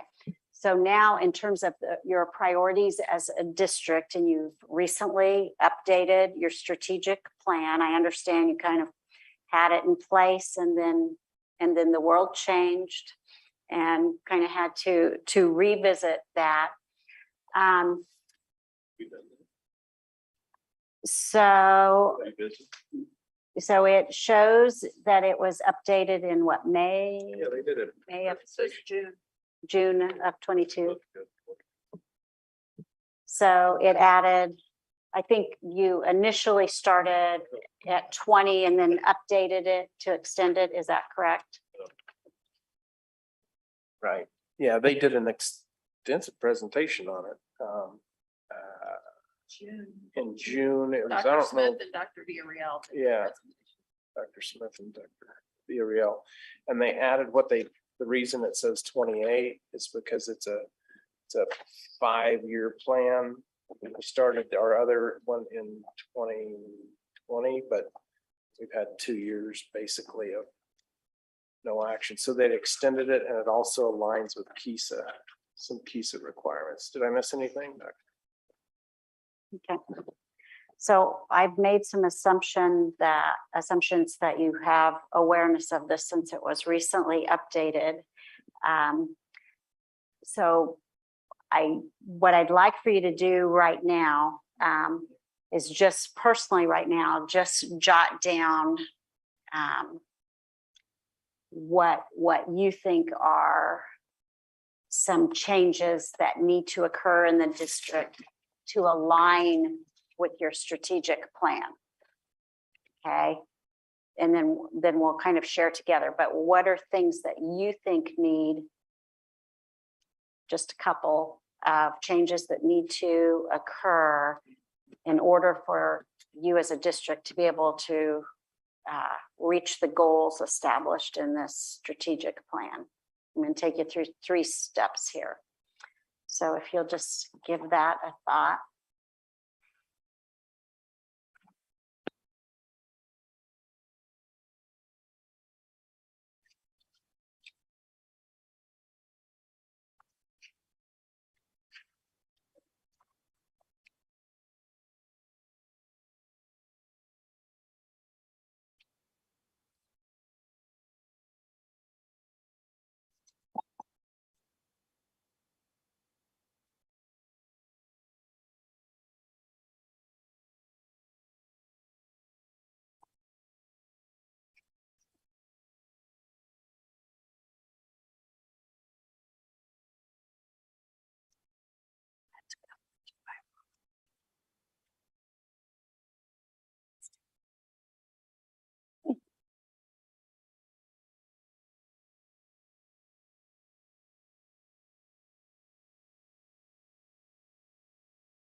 Okay, so let's go ahead and start with wherever you are right now.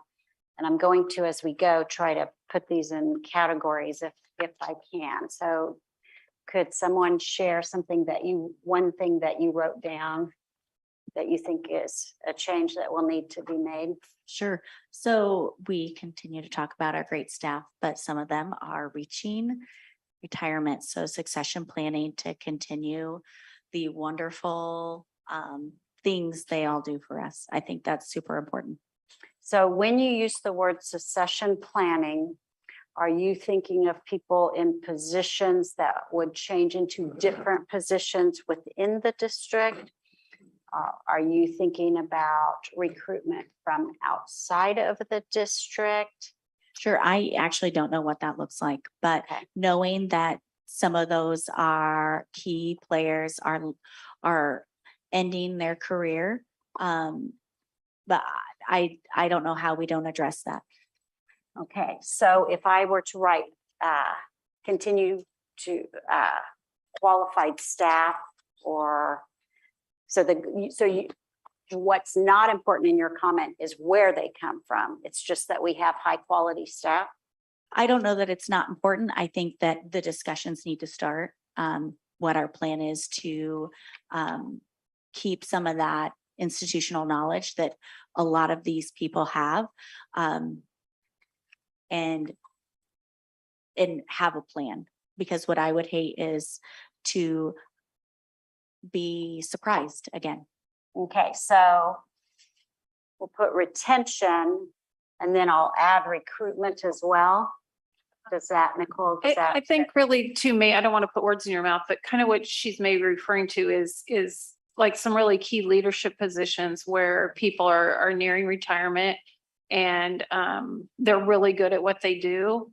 And, you know, with being able to make sure that they have someone working with them that they can share all this information that they have with. I don't know if that's ambiguous, but specific enough that everybody knows what I'm talking about. Well, I'm doing a presentation next week on succession planning, so that's why my ear was really piqued when you said that to determine. Without what you mentioning names. And a key part of that is mentoring, right? Having the expectation of those within key roles and positions that they mentor staff. We There's a have, clear alignment and a clear alignment and clear understanding of what that next role is. we have in the past had a grow your own plan in the district, which meant you get some good principals in and you want them to come up into the building level. Or you've got a really good teacher, you want them to come on up to principal status or assistant principal, that you recruit those people actively and get them the training that they're going to need. So sometimes we did better with grow your own. Sometimes you need to reach out. Okay, other things could be related to high quality staff or other.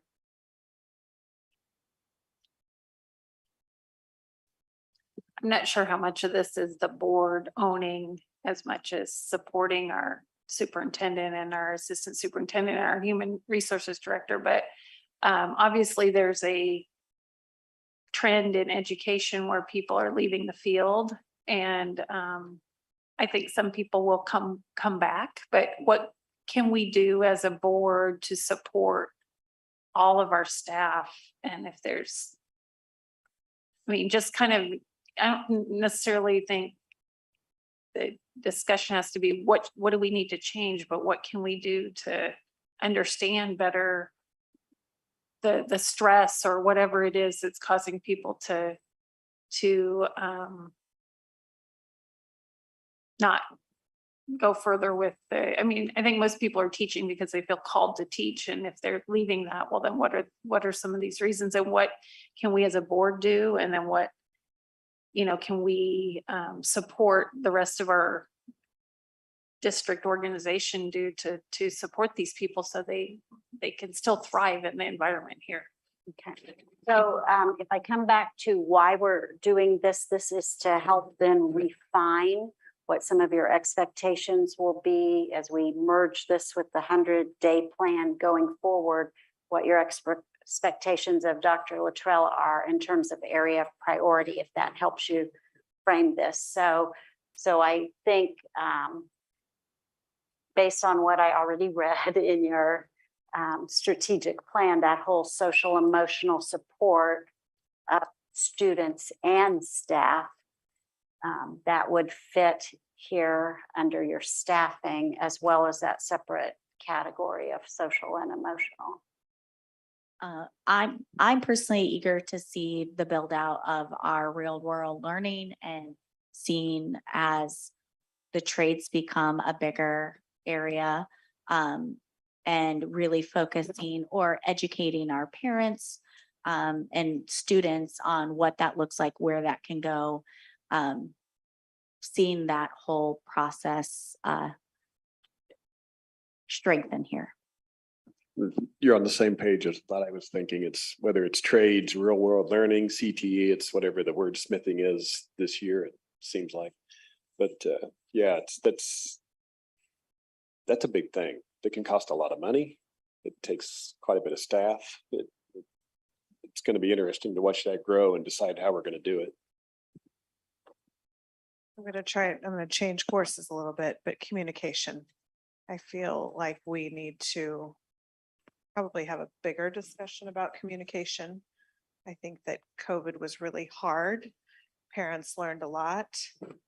There's this fear. There's a lot that they don't know what's going on in the school. They're not really involved. They're not invited, that whether or not that's a false perception or not, I think it stems from not enough communication. And then I think that then plays into the pressure the staff feels. Like, I think it's just this big vicious cycle, so. Okay. I would expand on that, that it's around specific to our strategic plan. I think we need to have a detailed conversation with Dr. Luttrell about creating very clear and multiple communications with all of our stakeholders on the strategic plan, what the components are. I think it ties together what Nicole and Brent were just talking about, real world learning. I think it ties in with Ally talking about communication with parents and how that's been challenged. I mean, parents were shut out of schools. I mean, that's a reality. And we have to get them integrated and engaged back in. They want to be there. And I think we can do that.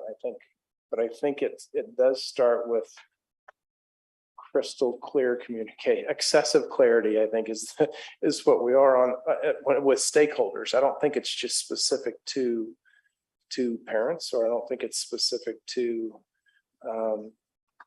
staff.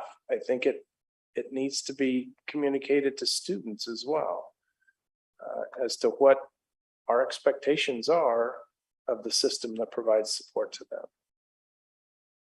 So it's a very broad spectrum, and that's, talk about 30, 50, that's probably 50,000 feet, but it's something that all stakeholders need to be bought in. And there is no limit to what we can accomplish when we have everyone aligned, everyone clearly understand expectations, they clearly understand the outcomes, they understand why we have a strategic plan to begin with. I know it was Akisa, the folks that came in and looked, they were very complimentary of that we had a strategic plan and that it had been developed as far as it had been developed, and we just keep moving. But it's clear communication. If people don't know, they'll tend to fill in whatever they think, and that may not be accurate. And so we need to be in the driver's seat on that. Very clear cut guidelines and expectations. Yeah, absolutely. Communicated. I mean, I feel like as a society, the lines are very blurred between parenting and school. And that is where some of the issue lies in society. They're not sure who's parenting the kids. Is it the school or is it the parent? And who's supposed to be? And so it's created a lot of conflict, and communication could really help that.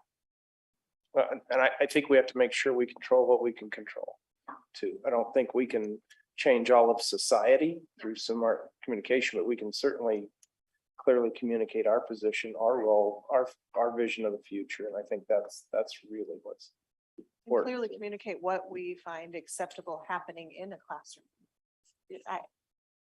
There are a lot of parents that feel like they're filling in assumptions, like they don't know. So we just need to communicate what's acceptable and what's not, and what we allow and what we don't. I mean, there's all kinds of wild rumors out there about what could happen, and it's because we haven't communicated what is acceptable and what isn't necessarily. And so they're filling in the blanks and all kinds of crazy.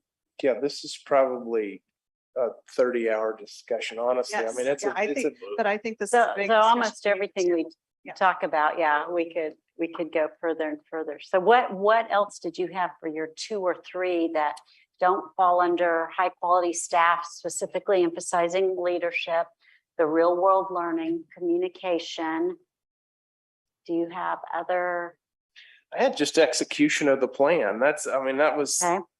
I think there's a certain component of that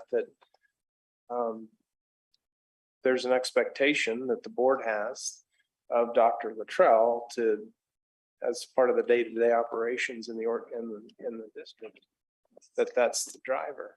So I would add to that, when you have further discussion on agenda setting, that's part of where you tie in this execution of plan, so that you build into the agenda an expectation of a status or an update, situation report on where we are in terms of execution of the plan. And ideally, as you move through that agenda setting, then I don't know if you do this already, but do you tie your agenda items to strategic plan goals? Okay, so that's a natural next step then. If you're tying your agenda items to your goals and your strategic plan, that you add those. And that's how you make sure it doesn't end up just on the shelf. And we and have you a, look at it again in 2028. well, this is one of the, I don't remember it's a time-based adaptable plan is what we're talking. Right, And which we've all learned is Dr. essential. Villarreal and Dr. Smith have created a schedule for updates to the strategic plan. So it's already built Okay. into our annual agenda. So that it's built into the annual agenda for an annual Topics, report. right? So what we have to accomplish over time.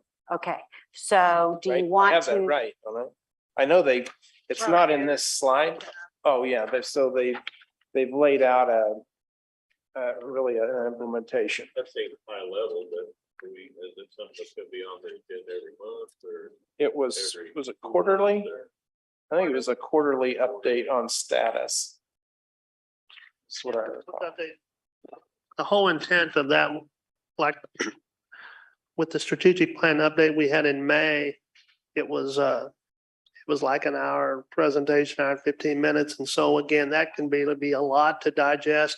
So as we transition through the plan, the plan is going to be to give more frequent updates on various components of it, whether that be quarterly, 3 or 4 times a year, to allow, hey, this is a progress, this is areas we're doing well, and these are areas we're still focusing on. These are areas we really haven't started yet, but we're going to be in the near future. And the outcomes, the results of that. So what are the outcomes current to date of efforts for implementing the strategic plan? So are we starting to see reading scores in a certain grade be elevated? So.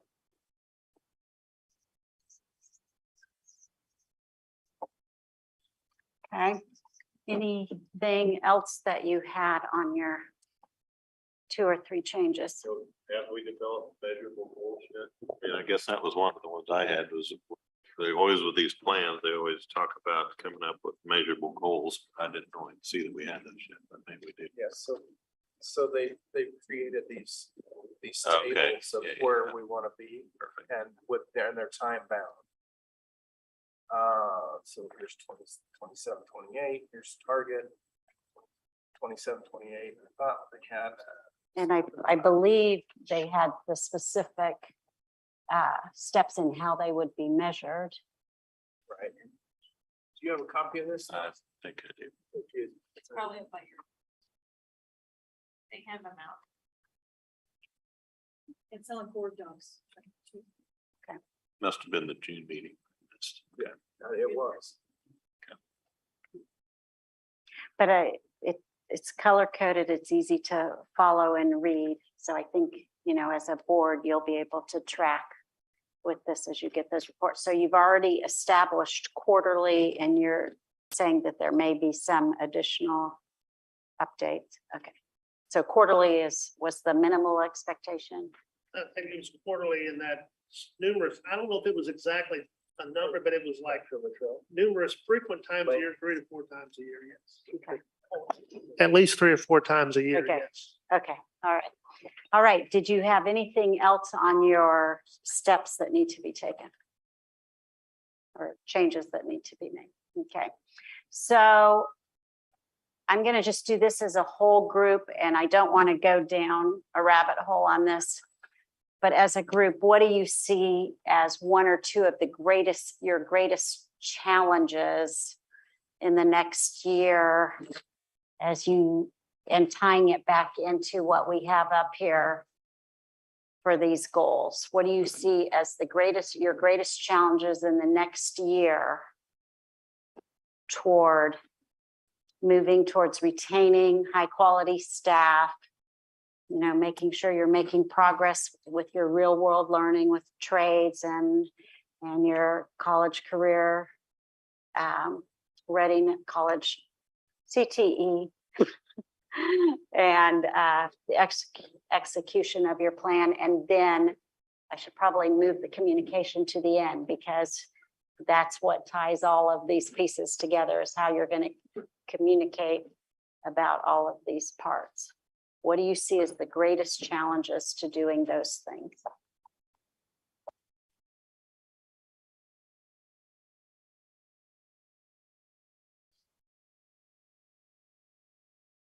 Monkeypox?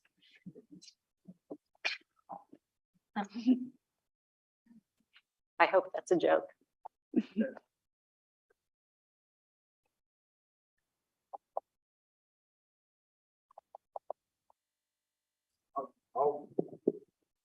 I'll step in. There's a lot moving on, because we still have growth we have to think about. We still have, there's a lot of things that aren't just in the strategic plan, right? Okay. And so I think one of the challenges that the board has is creating those priorities, right? What do we give direction to Dr. Luttrell to say, this is more important than that, right? What is CTE more important, or is real world learning more important than social emotional? And how do you commit? We have a finite set of resources. So applying those resources to get the greatest get the greatest outcome, I think, is there's science, and then there's a little bit of magic, and probably a little bit of luck involved, right? And so it's how do we control the science piece and to create our own luck and our magic. So I think that, for me, I think that's the because it would be really simple and to take what we're already successful at and just blow that out of the water and keep dumping a lot of resources in it, where maybe we need to put resources into, or at least have Dr. Luttrell work with his staff in saying, you know, we have to maintain this. We still have to be at the 99th percentile of whatever it is we're looking at. But we're at the 30th here, and so we probably don't need as many resources here, and shifting those resources to develop those challenges. So that, from my perspective, that's So Doug raises a good point here, because if everything's a priority, nothing is a priority. right. And so as a board, really coming together to make sure that you've given him direction on where you want that allocation of time and other resources. Okay. I think we also have to realize that we have a lot of new staff this year in key areas, and that we need to have a lot of coordination and grace and support to that people just don't have the institutional knowledge. So we have to rely on everybody working together as a team and building that team.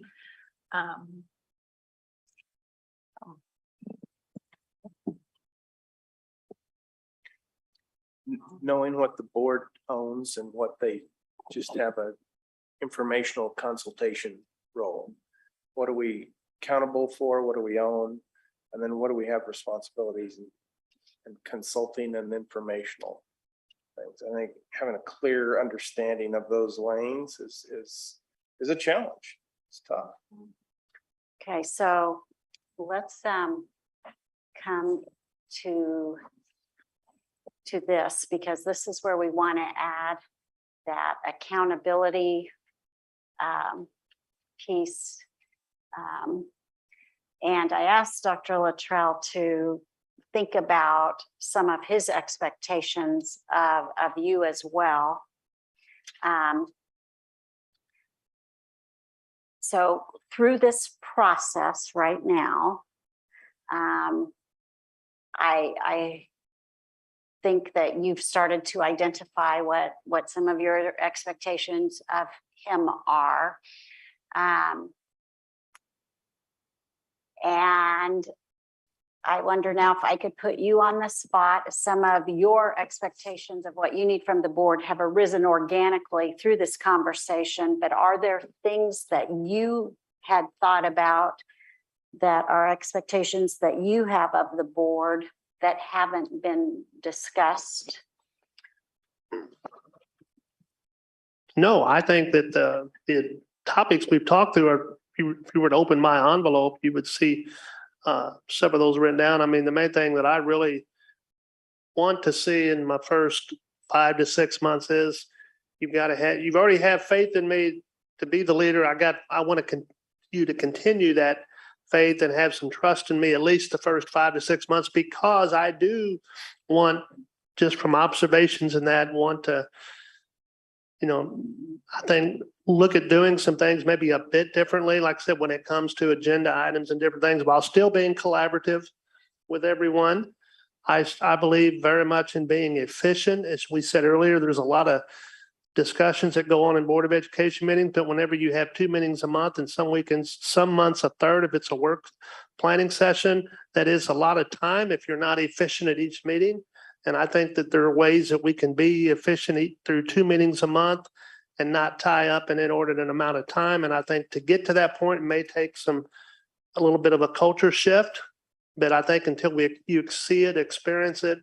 But other than that, it's just a matter of, like I said, trust and know that, again, I told you in the interview, you never have to worry about me selling anything, selling each of you out, and nothing will ever be the board did this or this was it's going to be, I'm going to be the one that owns everything. It's going to be, hey, this was a decision that was made and I'm going to own them. But again, that's me.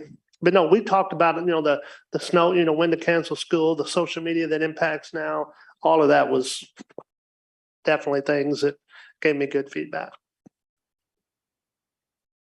Because I'm shortcutting things because you were able to reach some of the stuff I had planned at the end through our initial conversations. So what I have in my notes to send back to Candy and Dr. Luttrell in terms of expectations are fine tuning some of that process of means of communication. I'm repeating myself again, really defining, email versus text in order to also make sure we keep you legal at all times. Revisiting the agenda setting process, which as you heard Dr. Luttrell just now, to really make sure your board meetings are as efficient as possible. The means to have a really efficient board meeting that happens 2 times a month for no more than 2 hours a meeting, with occasional exceptions, is a well-defined agenda setting process. So that kind of feeds into multiple things here. Then as we look at the communication, that really becomes that third piece that encompasses this. It ties in these other goals in terms of what the execution of the plan looks like. Social and emotional needs of student and staff are kind of embedded in this, even though not articulated per se, but you hear that embedded. Communication, as you'll notice, has probably the most specific pieces, and that's where you spent a lot of time right at the beginning discussing. And it's not that you were far apart at all. It's not like you had to, it's because it's such a critical need. And then to all of that in the context of prioritizing what will be done, watching how growth, and this goes into that early, this is where I'm saying it arose organically. Communicating in a way that's been effective before, as you grow and get bigger and bigger, may not continue to be the best way to communicate and may have to be revisited. And then the change in leadership has been significant. So asking for a plan. So when we talk about the board determines the what, the superintendent determines the how. So part of the what is how is a team built? Is something that you're going to ask Dr. Luttrell, how does he bring in these new staff people? And how can you support him in building this new leadership team?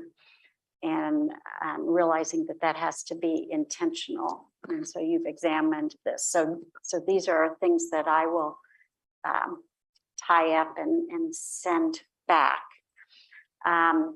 What becomes really important here is realizing then when you come and he's a new superintendent in Kansas, so he'll be evaluated, you know, within the first 60 days by you as a board. You'll do your first evaluation, and then you'll do what you're accustomed to doing in the spring, but making sure that evaluation process is totally aligned with the things that we've talked about tonight.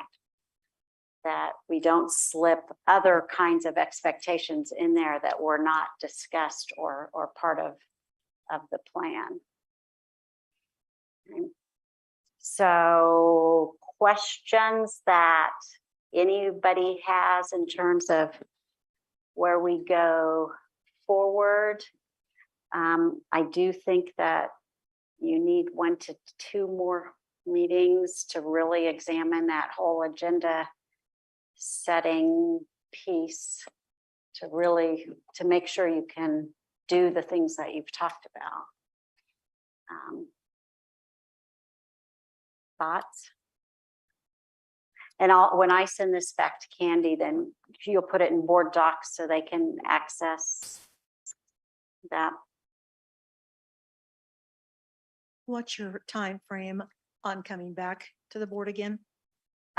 For sending you the information. No, you talked about meeting with the board 1 or 2 more times. Well, and I can come back and do it, or you can, if you want to do it without facilitation, that's up to you. I'm happy to come back and do this, whatever is best for you all. Just gonna put it on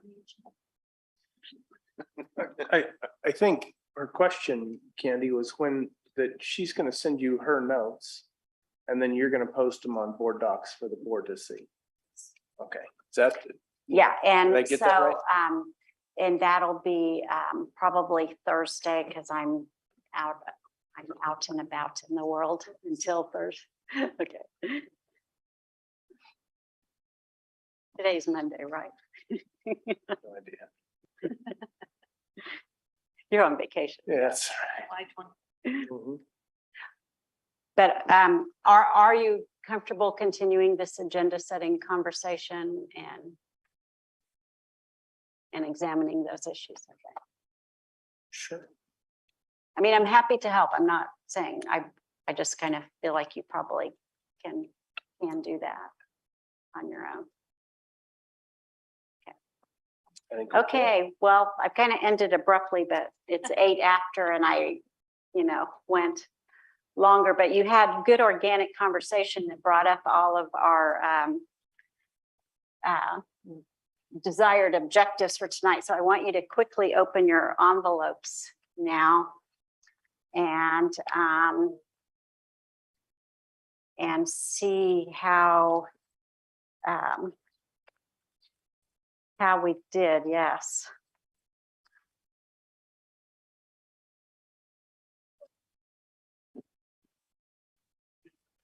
The winner is. Yeah. It's a map to the buried treasure, Brent. Sorry.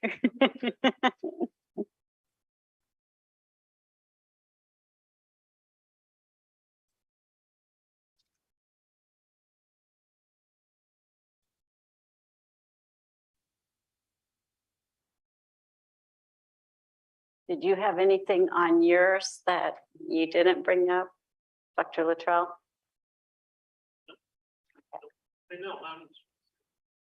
Okay. I didn't hear the 2 or 3 expectations that you had of the board, Dr. Luttrell. I must have missed it, or I didn't. Okay. I didn't. Yeah, no, that's probably why I missed it. but- Just trust. Microphone. Phil has an expectation of Dr. Luttrell that he always uses a microphone. Yes, continue to have good faith in the decision to have me as superintendent, at least for the next 5 to 6 months till I have time to prove my competence and my leadership. That's the big one. And then that parlays into the fact that I need, again, just some open-mindedness to know that, again, there may be the mindset of maybe trying a few things like tweaking the way not setting the agenda, but tweaking the way some of the agenda, the meeting flows so that we're efficient and we can move along and not get bogged down, on one item that we could have maybe had a good discussion on in 6 or 7 minutes as opposed to spending, 19 or 20 minutes on. I think there's also, again, just communication, different ways to communicate to still allow patrons, to still allow board members to know what's happening and what's going on. That doesn't necessarily always have to be verbal. I mean, there are a lot of information that we can, as a Board of Education, provide to you that is in written form. We can make those written notes available, through the website, through board docs, videos. There's just a lot of different ways that we can all work together to make sure that our messages are communicated to the different groups in the fashion that we want, so that we try to stay ahead of the narrative and be efficient in what we're doing.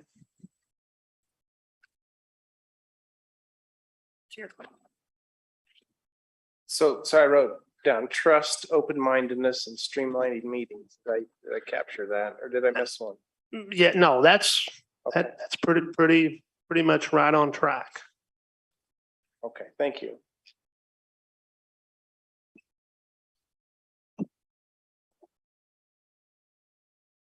Okay, anything that any of the rest of you had that you feel like we didn't get to?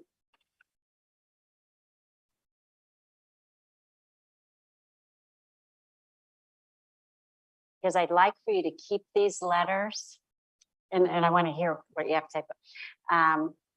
And I want you to return to them, and after you have this conversation about text versus email and agenda setting, then I'd like for you to go back and revisit that and make sure that that's all been addressed. Nicole, sorry, I didn't mean to cut you off. No, not at all.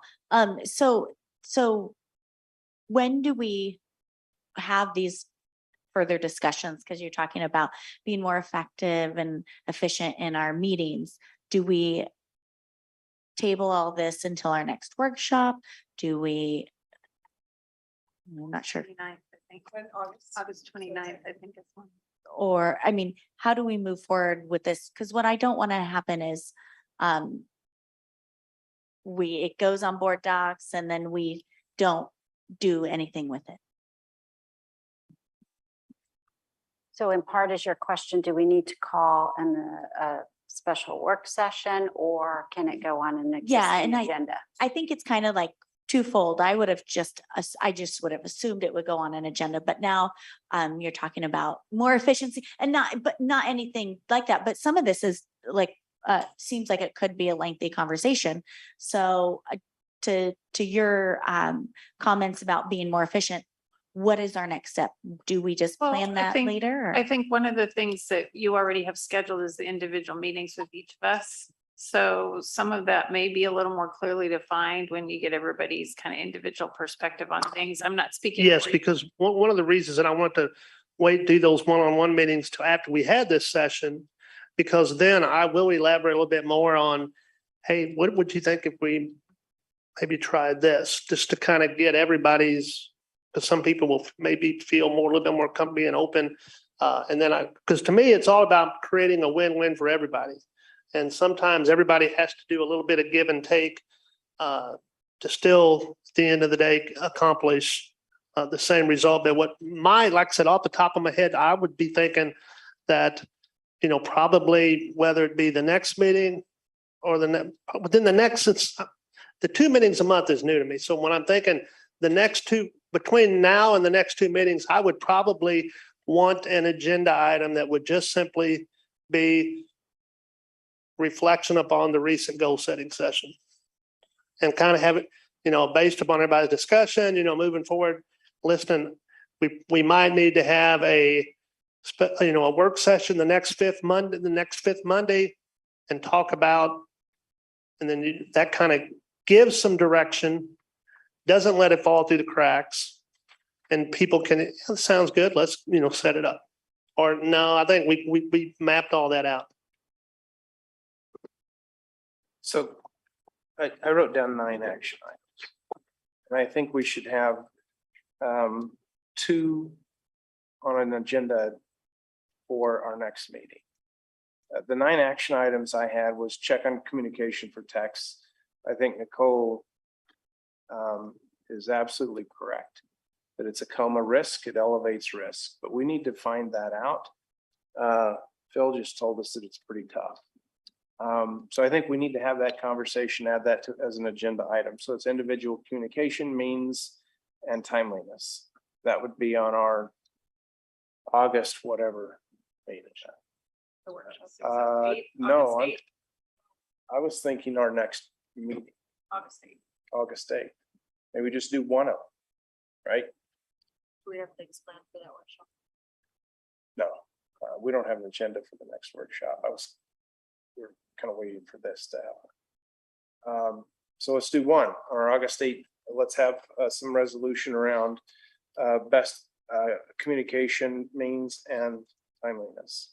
And so that's clarified. A couple things we have to do is check with our counsel, right? Check with our attorney and see, make sure what's going to mitigate our risk the best we can. So that would be number 1 to move us forward. Number 2, I had set up a debrief process. That, in my view, has fallen way down on the priority list. But anyway, nonetheless, I think it's something we need to do. A third action is to discuss process for board responding to parents and teachers, or parents and patrons. So creating text that says, I want you to get the best answer from the right person, and I'd recommend you contact this person. I've copied Dr. Luttrell for informational purposes. That conversation, that's the third step. The fourth is social media. Again, this is fallen down, but social media rumors, a process for that. We didn't really talk about that, but we need to have a conversation about how we address that, because I don't think it's going away. I think if we get out in front of it and have a clear process so that we all know we're all reading from the same book. The fifth was I had established additional language for board members to tell parents, patrons about complaints. And this is not complaints. This is, we've given direction to our superintendent to provide us, if we don't know, if something has happened and the board member gets a call and they aren't aware, that the conversation, we establish language that says, we've given direction to our superintendent to ensure that everyone is safe before he communicates with us. We have the utmost trust in him that he will do that. I haven't yet received that, so when I do, I'll know at that point. But it's establishing that conversation, or that communication from board members to patrons and parents about the expectation we've set for the superintendent around issues that we may not yet be aware of. That was the fifth. The sixth is the agenda setting process. It's interesting that this is boiled up so high on the priority list. I think that we should throw the doors open and say nothing's off the table, is my view about it anyway. And so having that agenda setting process. The seventh action item that I wrote down was building trust of the board, and with the superintendent, and what that looks like. There's a very specific process to go through to build trust. And I think we need to look at that. And I know we've had some excellent. KSB is Yeah, with Trust Edge and. with Trust Edge, yeah. I think, I don't know who all saw that presentation, but I know I've heard a lot of different positive things. That was the 7th action item I had. The 8th is having a conversation with Dr. Link to understand exactly what the board can do to provide support to him as he brings on new staff. What do you want? Give us a boundary. We want you to do this. We don't want you to do that. We need to have that conversation about bringing on new staff. We have a lot of new staff. I think the board needs to be engaged in that, but I think we need to be engaged so in support of Dr. Luttrell, not just to be engaged. I think we need some creation around that. And then the 9th thing was just your 60-day evaluation, what that looks like and what is defined by that. And I would assume that we would create something based on the previous eight action items. So going forward, I'd say our next meeting, August 8th, we'll have an agenda item on individual communication specific to text or email, and so means and timeliness, and walk through some of these scenarios again. The second, I think the August 29th, right? I have that. That's the 5th Monday. I think August 29th is that we spend. I was thinking that 5th Monday workshop is on the 29th of August. That's an all-day affair, and have this, let's pull this agenda creation process apart and see what makes sense for our district and see what creates efficiency but maintains effectiveness. So that would be my proposal. And that's just me spitballing and throwing things out there. So I think that's a good step, and we can modify that approach on the 8th if we want to.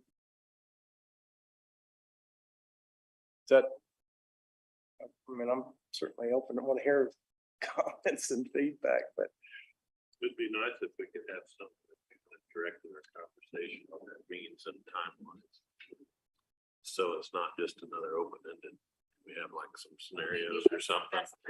Yeah, well, that or here are the scenarios.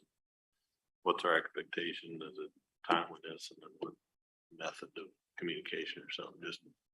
So I'm thinking like a matrix or something that would just kind of direct us rather than just right. talking about it for 3 hours, not getting. sorry, I didn't mean to interrupt you, sir.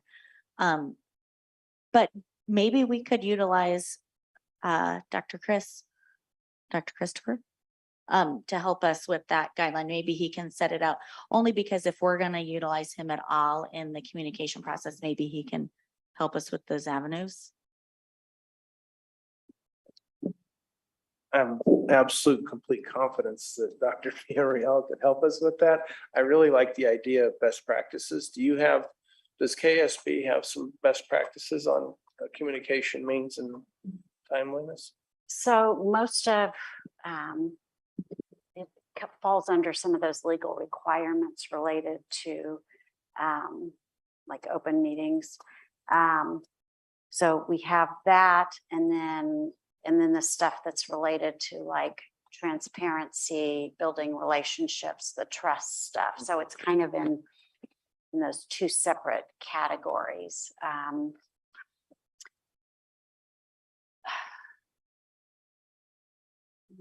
trying to think. You can certainly follow up with us. Okay, yeah, let me I think. think if through. we just had some parameters, I think is what we're after, right? I mean, if it's sirens, it has to do with fire, police, whatever, then we expect as soon as everyone's safe and practical, but no longer than 24 hours. And so that to put that kind of a framework around it. It has to be realistic, and we have to be able to admit that we didn't get it quite right the first time, and we can change it. So I guess the short answer is yes, absolutely, but not framed as like a single document that says best practices. But I think I could pull parts together to kind of essentially create that. Would be great. Okay. You could provide that. It's a rubric or a matrix of some kind, right? I mean, that's, yeah, just like, yeah, she talked about the escalation process and how that's a graphic, you know, or a table of something along. All right. What else?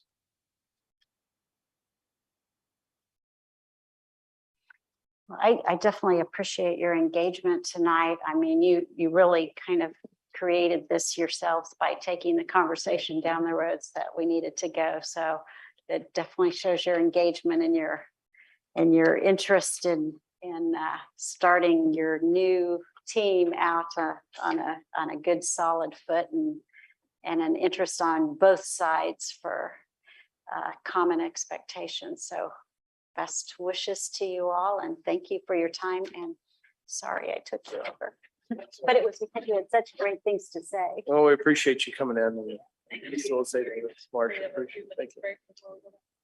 Let's we're recess until 8:30. 8:30. We have to vote. It's just a reason. 4 minutes. How about 8:32. Be it so.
We're back in session, moving on to recognitions. Dr. Luttrell. No recognitions tonight.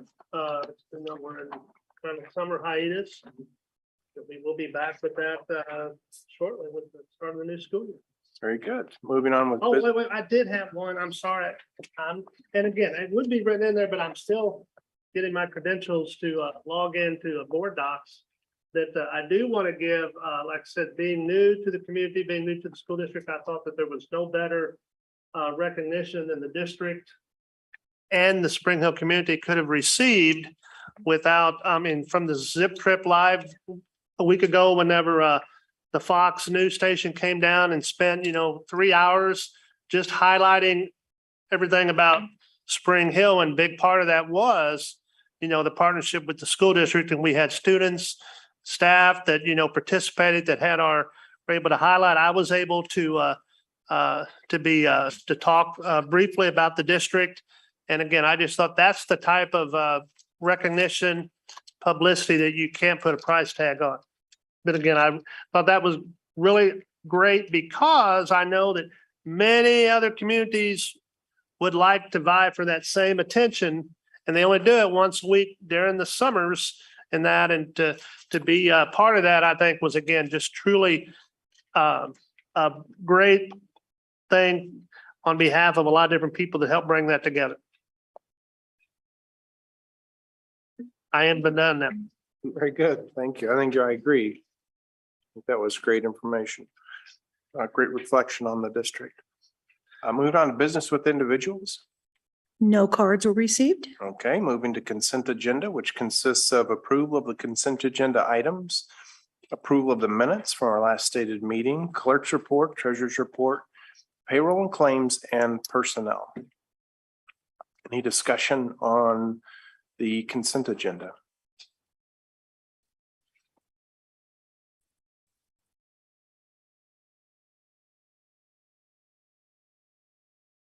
Mr. President, I move that we approve the consent agenda as presented. Second the motion. It's moved and seconded to approve the consent agenda as presented. Any final discussion or comment? Candy, please collect the vote. We'll begin the vote with Mrs. Milius. Yes. I'll confirm that Mr. Ewing is not here. Mrs. Sealing, Yes. Mr. Hoffman, Yes. Mr. Updike, Yes. Mrs. Mitchell, Yes. Mr. Anderson, Yes. approved. Very good. Thank you. Moving on to discussion items, the Spring Hill Sports Live contract renewal. Remember, this is a discussion item. Dr. Luttrell? Yes, this is apparently this has been done in the past.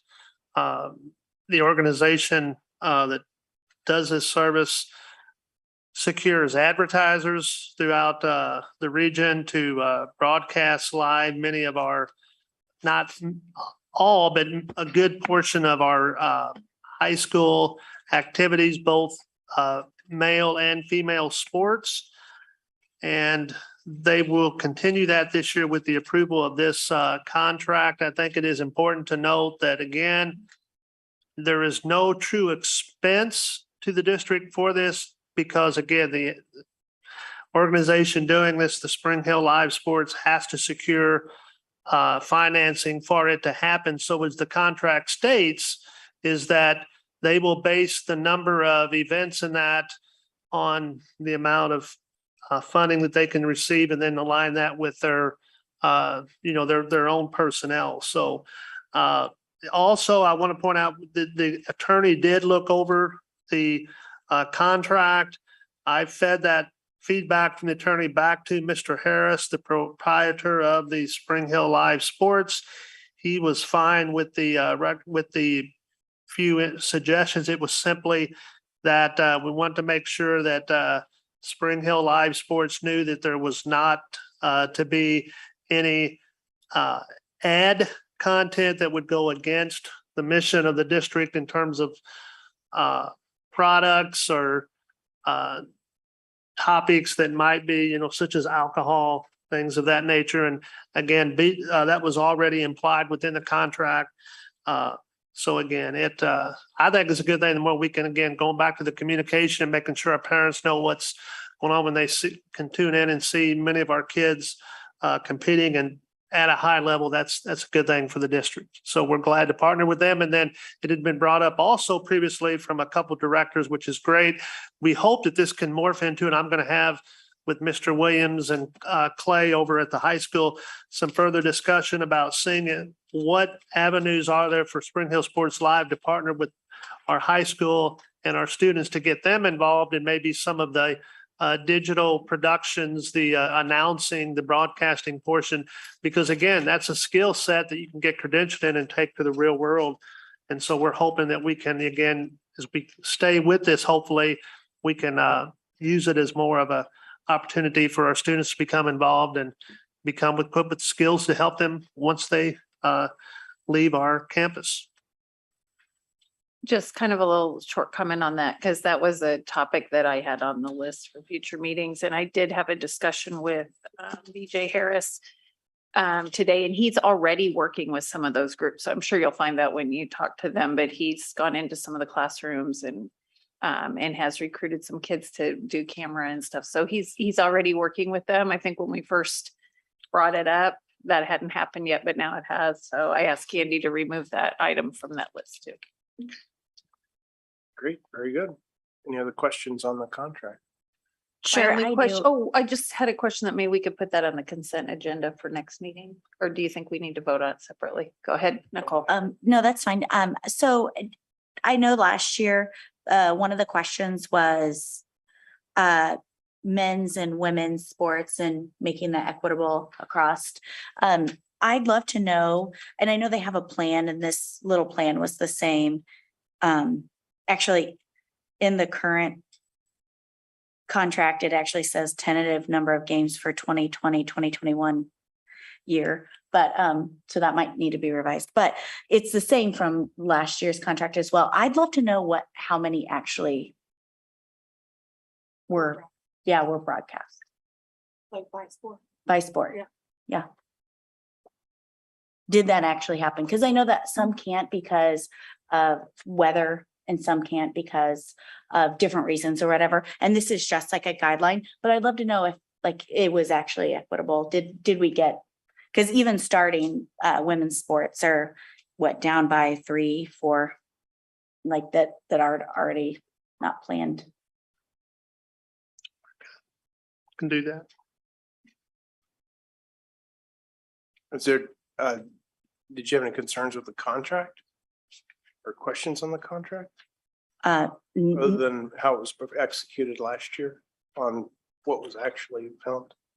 No, just that, well, there's an error in the contract down on Right, page 2, but and I wondered why it was moved to executive content compared to public content. Last year was in public. Because it's actually not a signed agreement yet. So it's in process. It's in the negotiation process, so to Gotcha. speak. That's why I moved it into Sure. executive contact. Because what can be public is fine is when the contract is signed and executed. So that was the reasoning behind it. And I think I agree. And if we have a consensus of the board to move this to the consent agenda for the next meeting, if you identify questions, we can, before we approve the agenda, we could pull it out and have a separate discussion topic, but I think we could use the consent agenda. Fine. All right. Any other questions or comments? All right, inside of Kansas contract renewal, Dr. Yes, this contract modification is really more of an amendment that came about because as they've been into the virtual several years, something that's come up in recent years has been the manner in which the responsibilities for handling students that have an individual education plan and IEP are 504 because those are federal mandates. You have to still work with those students. You can't just say, well, you're on your own. And there's been it hasn't been well defined. And so this predates me, but over the past year or so, the district has worked with the K-12 Insight to more spell those out. And there's also was in the discussion content to have the agreement be to where K-12 Insight allows the district to have more of the percentage of money on each child back. Currently, it's like, I believe it's been 6% of the revenue generated is what the district takes, and then all the rest of it goes to K-12 Insight because they do everything else with it in terms of the personnel, the content, and being able to have that additional 1% increase from 6% to 7%, because that's the main, one of the main items changed, will allow the program to have a staff person that really deals with working solely with the students and making sure that that process of students that have IEPs and 504s is being conducted in the proper manner that it should, so that we don't get out of compliance. We could get a complaint for it, because that has been somewhat some things that have popped up that they're trying to iron out, and this should do that. It also takes the original agreement was an 8-year agreement. I think we'd been in it 3 years, and we were it was back to about 5. So we just moved that back to an 8-year agreement. They have K-12 Insight has seen the recommendations from the attorney that he made, which, you know, in the agreement, and they for the most part are good with them. They still want to talk a little bit about they want to talk to our attorney a little bit about the arbitration language in it, which really was not even one of the things that this whole thing went into, but since it was part of the contract, the attorney felt that maybe this would be the right time to maybe eliminate or reword that language, but I think they'll get it worked out. But we're gonna, once you all are good with the way the contract is tonight, I'm gonna then send that to K-12 and get their feedback, get them with Greg, and then we can bring that back as well as a decision item the next meeting. But it was really pretty. It wasn't a brand new agreement. It was just trying to tidy up a couple areas that had been giving us some difficulty, and this kind of again creates a good scenario moving forward for both K-12 as well as USD230. So Greg Goheen he's working on this with. Yeah, he's been very involved. Yes.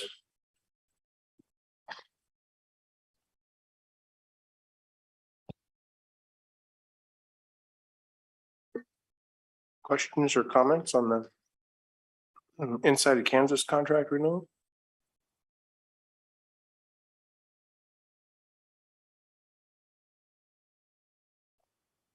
You okay with that, moving that to a consent agenda item next meeting, or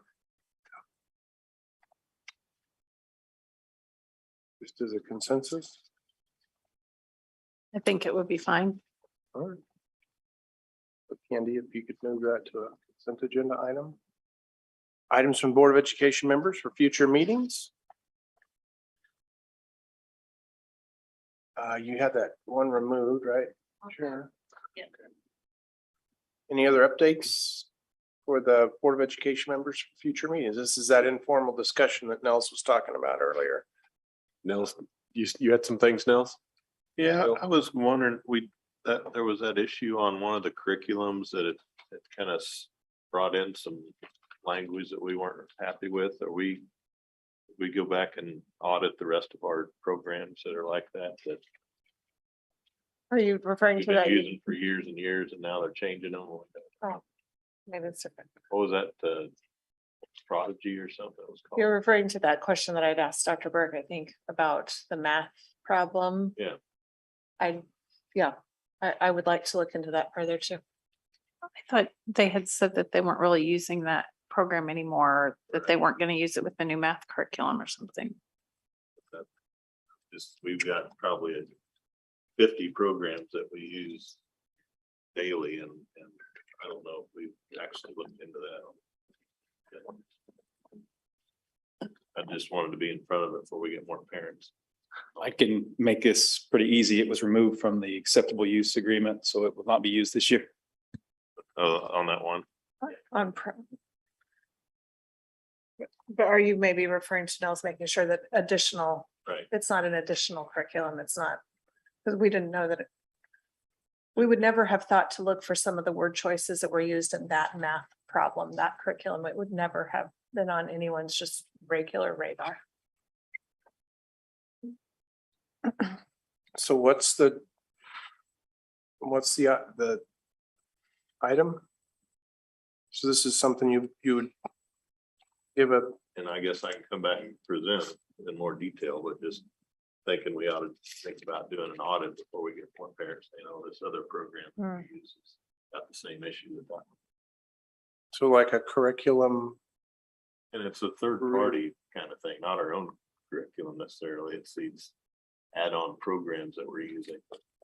It was like a math game. Yeah. Yeah. But I know there's 50 of them. at least. right, but I'm just trying to get to one sentence, what you want. So it's Audit of basically third party, software. there you go. Audit of the third-party software for language?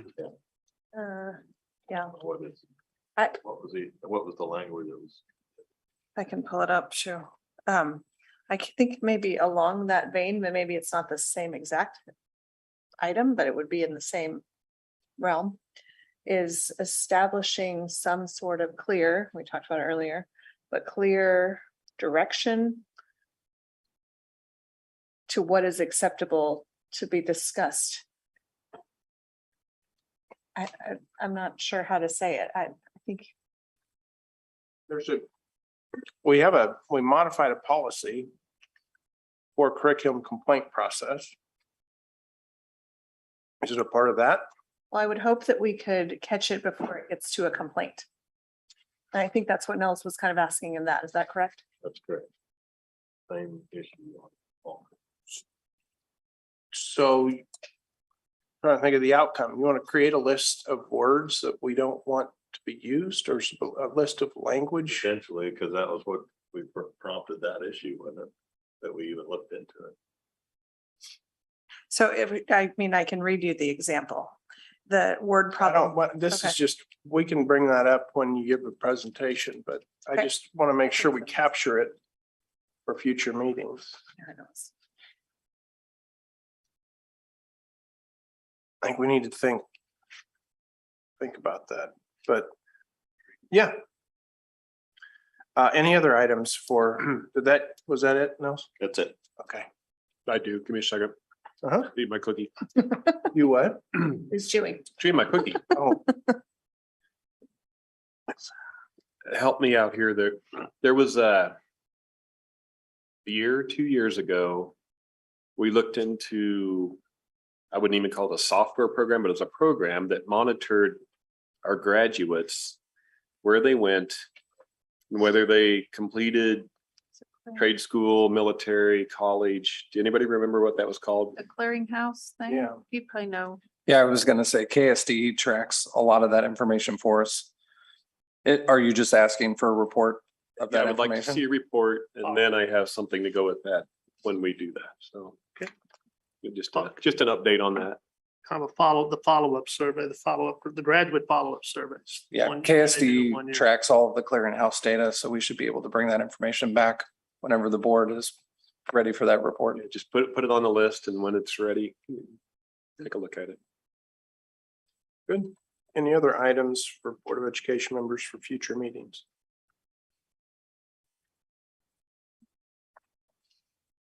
Moving on to board work calendar, I think Hadn't been anything new, we're on track. correct, yeah, we are on track. Yeah, in fact, I looked at that this afternoon again and in good shape.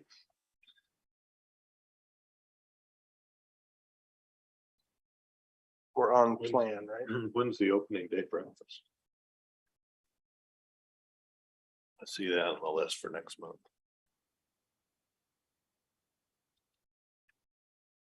The opening day breakfast is. I think that's on this, I think that's on this, No candy. I think that's on the 16th, but I can find that out quickly, be very fast, and I can email that out to everybody. definitely. Get that on my calendar. Yeah, that is something that Katie would send to us if we wanted to come and just eat breakfast and kind of view the opening ceremony, so. And send in our high school picture last year. That event's scheduled for Tuesday, August 16th. Tuesday, It was what? Tuesday, August 6th. Tuesday, August 16th. Okay.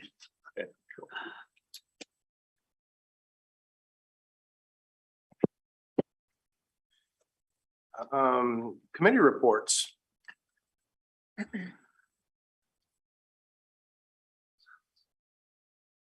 Hearing, Ally, I just wanted to make sure that, Yep, I watched Kinda- the board meeting, so you reassigned me. yes, That's I fine. wanted to make sure That's that fine. you were. And okay with that. I had missed the last high school site council, but I hadn't missed any of the other ones, so. No, we did the reassignment. And then Nicole Okay. is doing that. No, I watched the board meeting. Okay, Yeah, I'm good with that. Spring Hill Elementary.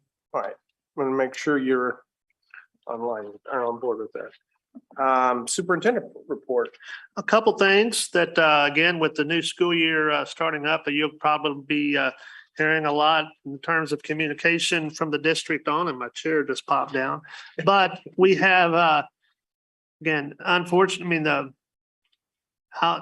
school district mirrors what takes place in day-to-day communities. And as you go out and about, you definitely see everywhere help wanted signs, job fairs, and the school districts, not just Spring Hill USD, but all school districts, we're not immune. And we are having, I mean, there are certain positions, certain areas that we continue to struggle getting good applicants or even applicants in which we can adequately fill those positions. Our HR department and principals are working very, very hard to do that. And we still have some time, but it creates an opportunity to where we have to sometimes still rethink about how we do things so that we can still serve our kids. It may not be what may have been the norm previously, but it still gets our students served. And so as we approach the school year, there could be, again, just, whether it be cafeterias, whether it be custodial, that we have to kind of revamp and reorganize and our personnel to make sure that we can efficiently try to do the task that we're assigned to do every day with our kids, whether that's clean our facilities, provide our meals, supervise, the students that are in one-on-one instruction to the title with their IEPs and that. And it's going to be something that we're going to communicate to parents, let them know, try to give them ideas on how they might be able to assist our efforts with, employment. But we're unlike the other, and it's not a case where we do not want to hire, because, we will, and we think our salaries are competitive with most other districts, and they're just, for whatever reason, the bodies are not there right now. So just keep that open mind, and we'll continue to convey where we're at with those as we head into the new school year. The online enrollment for parents and them opened up a couple weeks ago. If parents have not logged into the portal to do those registration, please do so. And other than that, like I said, the opening ceremony, the 16th, and then back to school nights and all that will be in full swing pretty soon. We had new staff in, new teachers in a couple weeks ago for round one, and we've got some more coming up in the next couple of weeks. So it's about that time of year where we're finishing up many of our summer projects, and we'll be heading into making sure that we're welcoming, close to 4,000 students on that first day of school. Excellent. Thank you. We are adjourned.